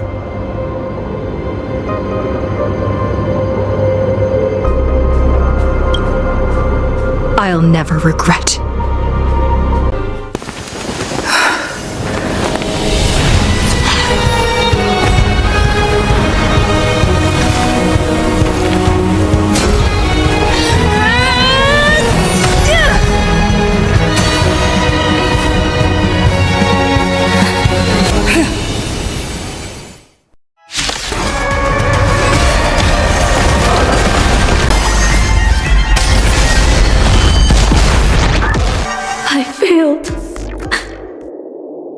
Just like how I failed in life.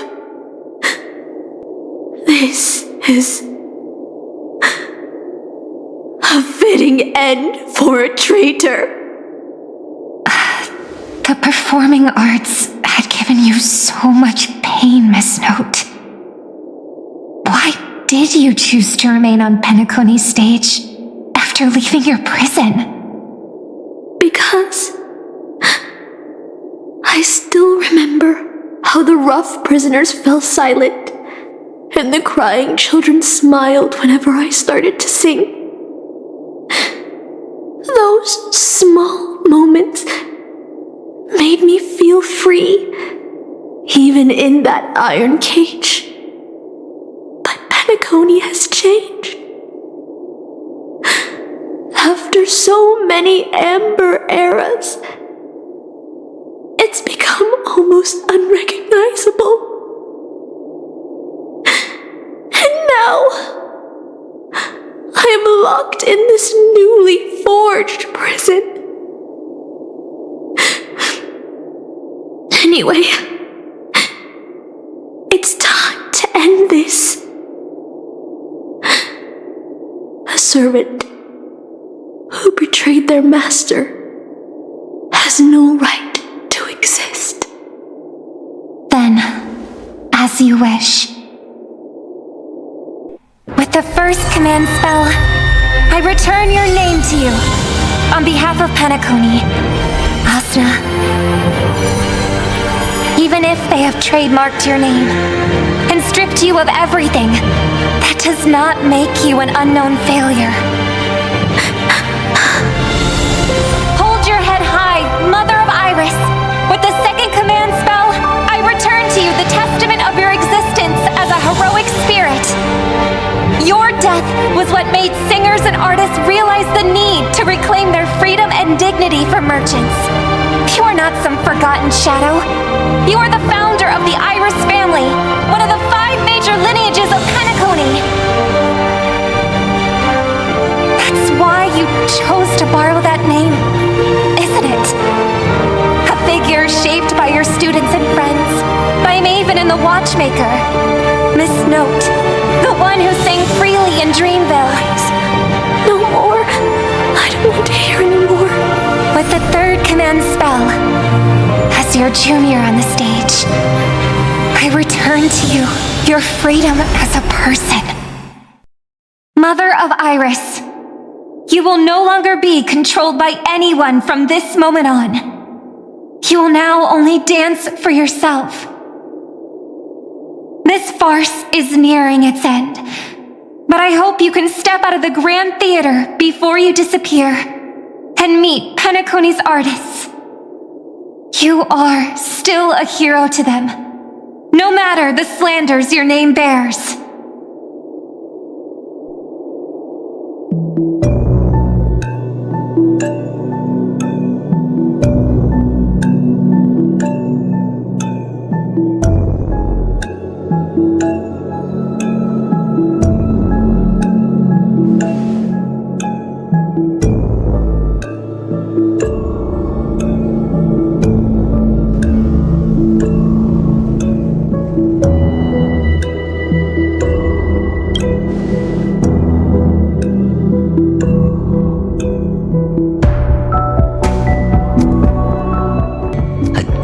Life?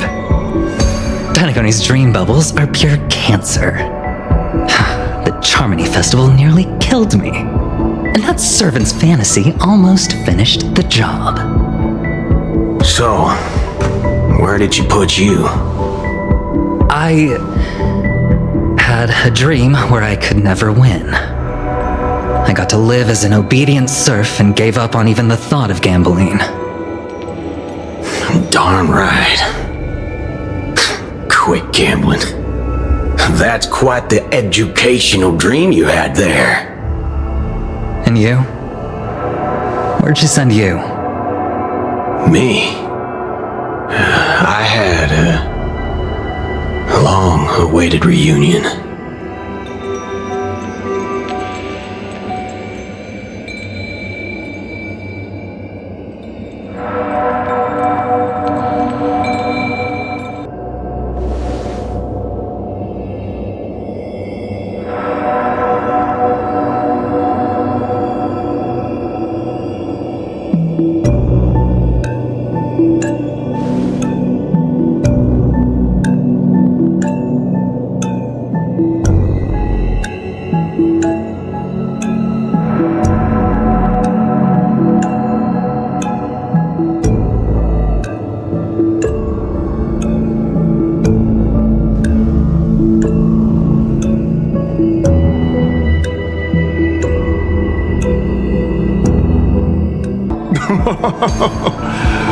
Looks like Lady Osner has failed. What a shame. She was just one step away from tearing the flame of dreams off the servants and tossing them into the Holy Grail as fuel. But that's the business world for you. No matter how capable your collaborator is, you gotta handle the most critical parts yourself. Oh, fudgehead. It's time to tell us what kind of stinking pie you're cooking up with this Holy Grail War.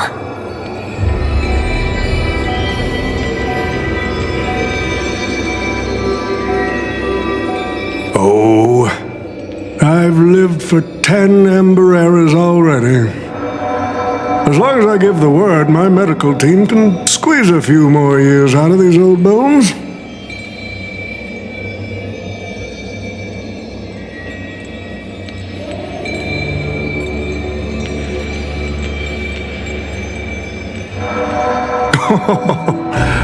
What a great misunderstanding. There are no enemies that can't be made into friends in the world of business. Good point. But I'm still very curious about your little scheme.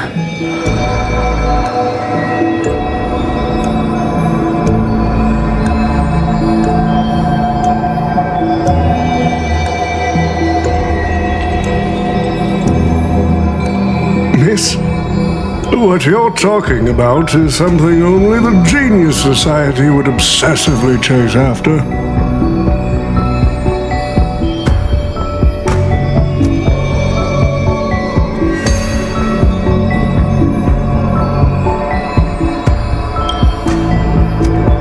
I've been very clear about this from the start. The Charmony Festival met a hasty rap. And Penacony needs a fresh economic boost. We need to create a business venture that will grab everyone's attention. A holy grail that grants wishes is just the golden goose we need. If this ritual works, then Penacony will own a glorious show to keep the money rolling in for 10 more Ember Errors. A carnival that even the Charmony Festival can't compete with. Even if I do have some personal objectives in this first ever Penacony Holy Grail War, that's none of your concern.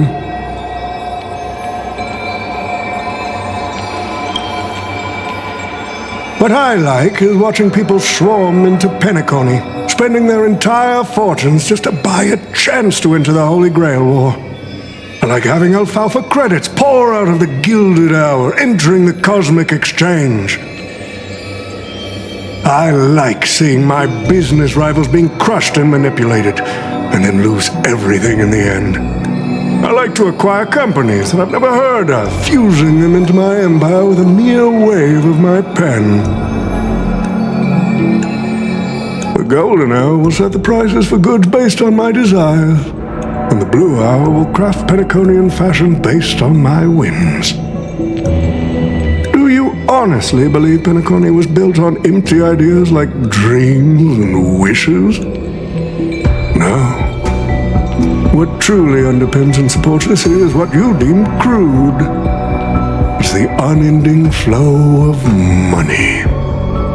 On this rock called money, we have built the planet of festivities.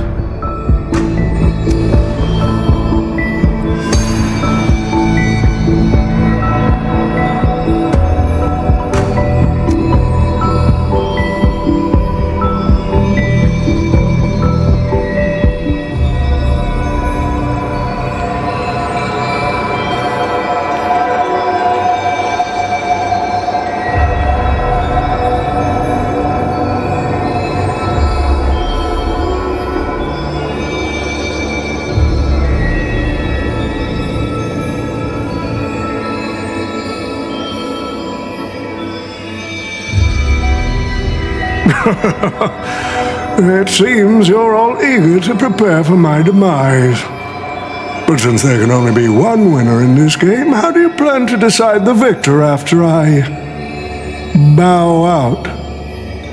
Why don't we discuss a collaboration instead? Whoever can eliminate the others shall have the chance to make their wish to the Holy Grail. I will give you that right. We can even formalize it with a contract, using precise logical language to word our wishes, ensuring the Holy Grail fulfills everyone's desires. After all, isn't this the very moment you've all been fighting for?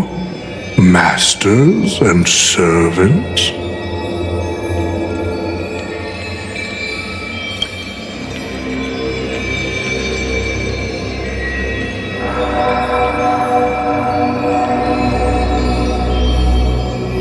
Nah, we need to whip this fella's hind end, then smash it to pieces.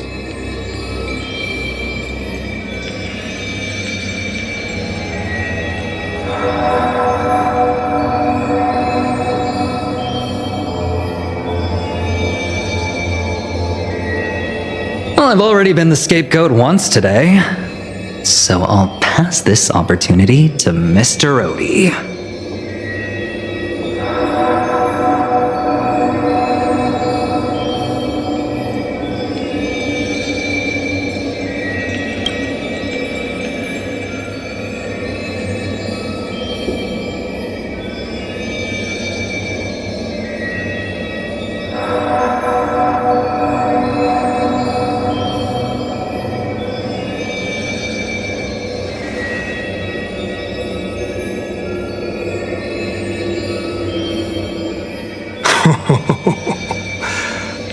If you are all so keen to make me your enemy, I suppose I'll have to become the final challenge on this variety show. The rules said a master is supposed to summon a historical figure as their servant to enter the Holy Grail War, but who should I summon? This question has haunted me for quite some time. Should I get the washed-up director I sponsored? Or the legendary star whose name I purchased? No, they are not worthy of being my servant. That's when a thought crossed my mind. Why not summon myself? A person who's still standing strong after 10 amber eras of business intrigue? Isn't this living legend staring back at me in the mirror? I used myself as the catalyst. I wanted to see how the business magnate Oti reflected in the history of Penacony would respond to my call as a servant. I wanted to see how people truly view me in history.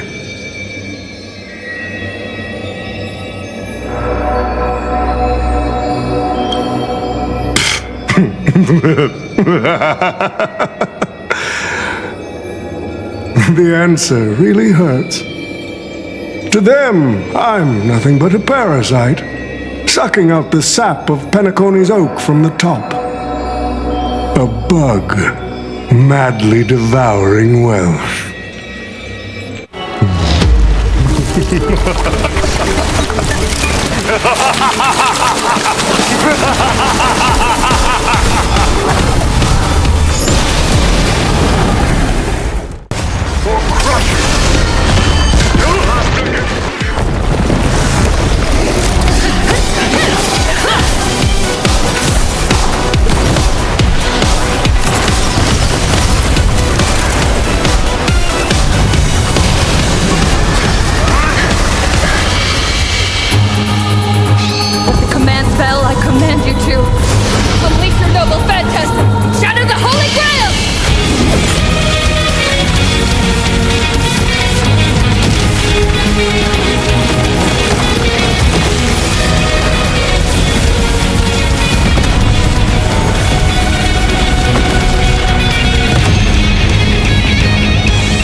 Is this grand theater ever gonna see a day of peace? I'm starting to feel bad for the Bloodhounds and the Dreamweavers. No need to feel bad for a heritage building insured with hundreds of different policies. Old Odie would never allow himself to lose a single coin over that.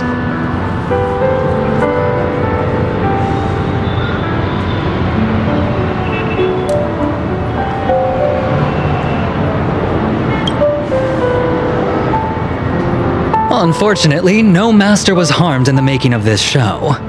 Even if we tried to hold him accountable, he'd probably just brush it off with his usual tricks. The best legal team money can buy, and sky-high compensation.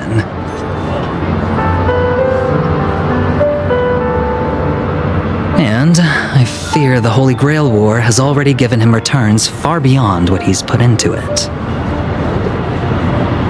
The silver lining is that this little spectacle will serve as the perfect excuse during negotiations for Madame Jade to pry open an even bigger opportunity in Penacony.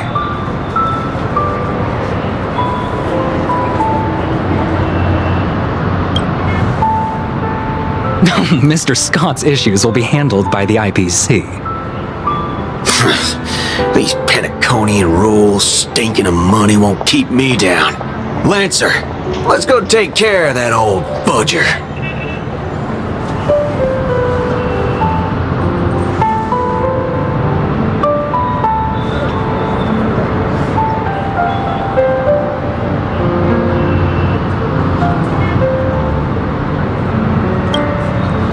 Such a shame, brother. If we ever cross paths again, I'll take you to the finest honky-tonk in the cosmos for a drink.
let's skip the last-minute psychoanalysis, all right? And when it comes to fashion, you're not much better than me, guardian of humanity.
The Holy Grail broke.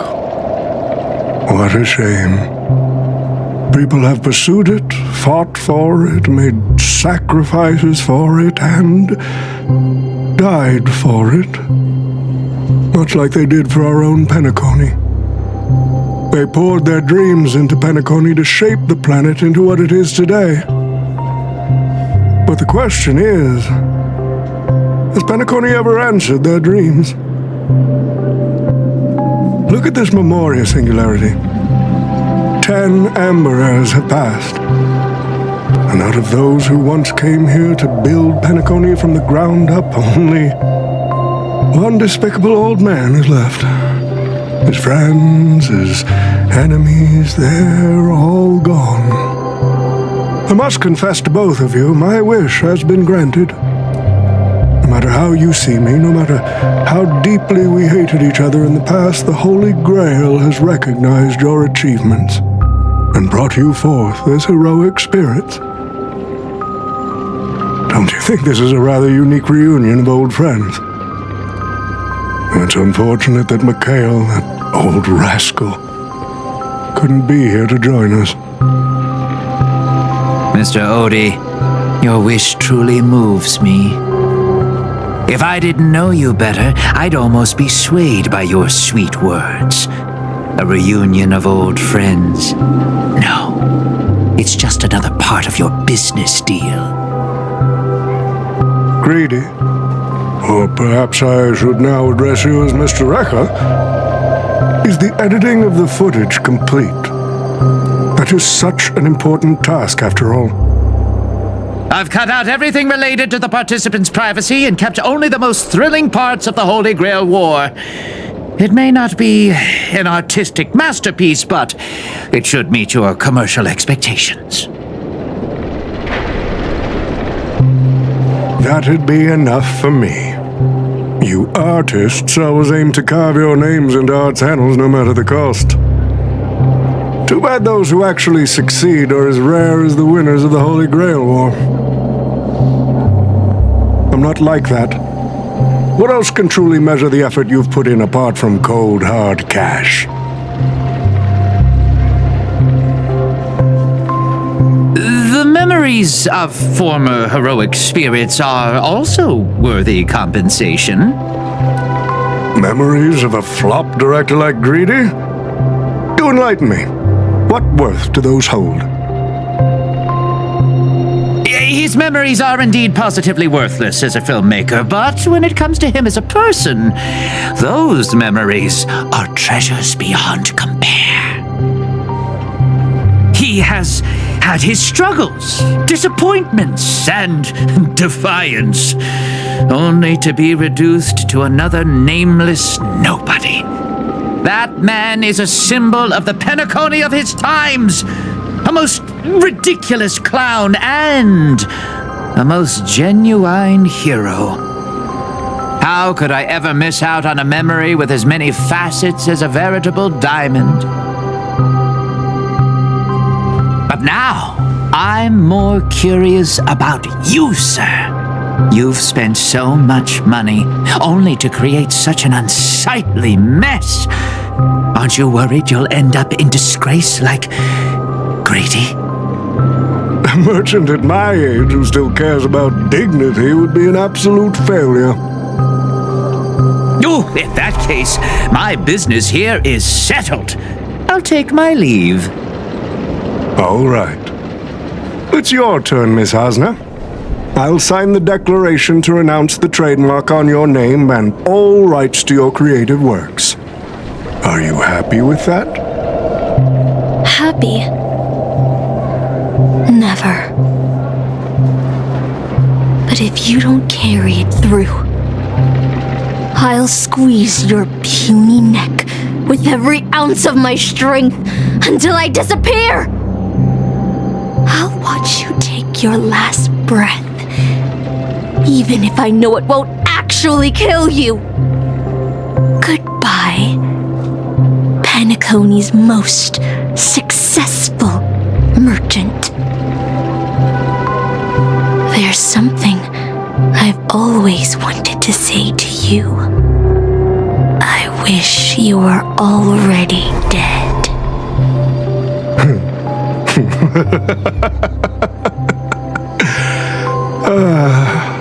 Now that's a heartfelt confession. Hasna, I do hope your wish comes true one day.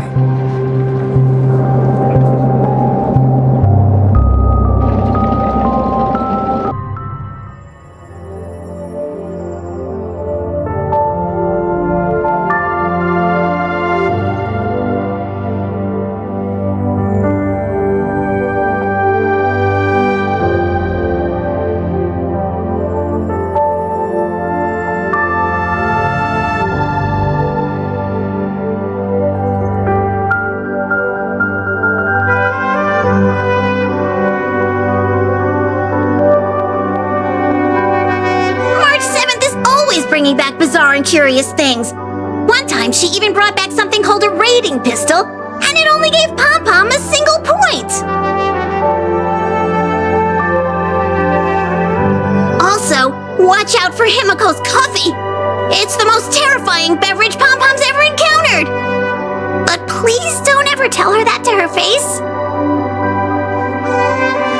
Is it worse than the tea from Granholm's hometown? 100 times worse. I'd love to have a try.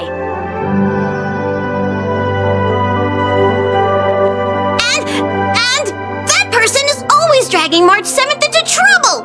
Pom Pom had such high hopes for Don Hong, but even he started to follow along now.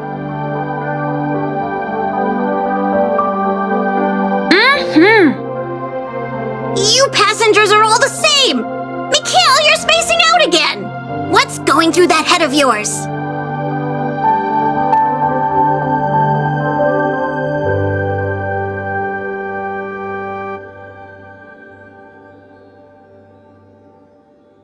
Conductor, looks like it's time to say our goodbyes again. Will you be returning to the Express? Maybe. I'm just happy to hear that so many people like me have boarded the Express over the years.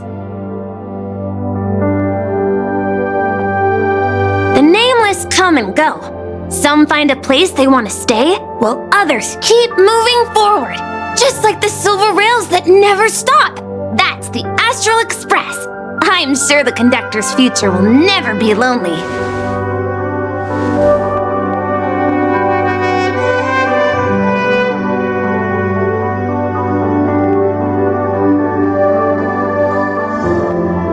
The Holy Grail War is coming to an end, and wandering souls must return to their rest. I need to go back to Penacony.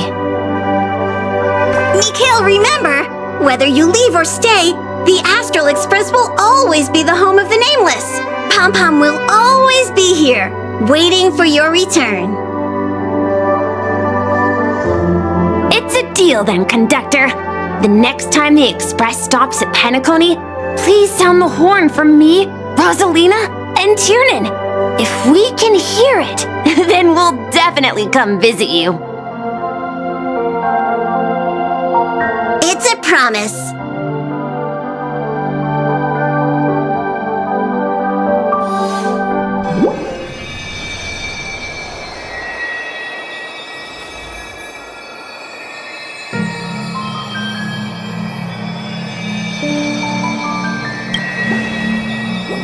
You see, wishes lose their power once spoken aloud.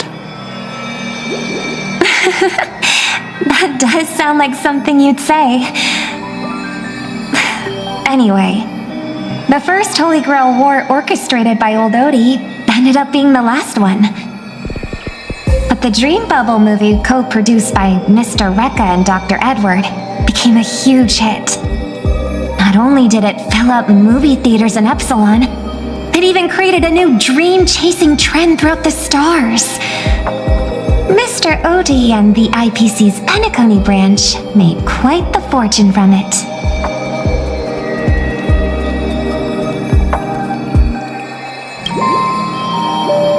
As Mr. Adventuring guessed, Odie simply brushed everything off as entertainment when questioned about placing family heads and shareholders in danger.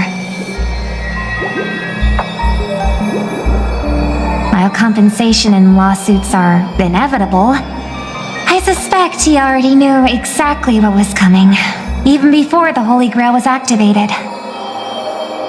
Now, old Odie did say he planned to give you some money, but even he thought that was too crude. So instead, he gave us the most valuable thing from this Holy Grail War.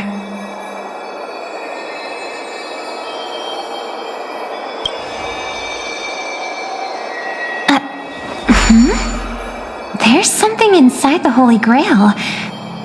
I think this is a note for you. Hey, sister. Since you all look pretty busy, I headed out with Hook. Big thanks to Mr. Odie for buying this rare trinket I got my hands on. That's how I could afford this spontaneous trip. By the way, aren't you curious what old Sempo's wish to the Holy Grail was?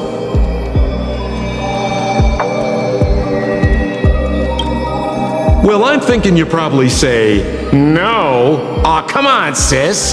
You might not be curious, but the audience is still on the edge of their seats. All right, folks, the show's over. But if there's anything still out there that could hear and fulfill my wish,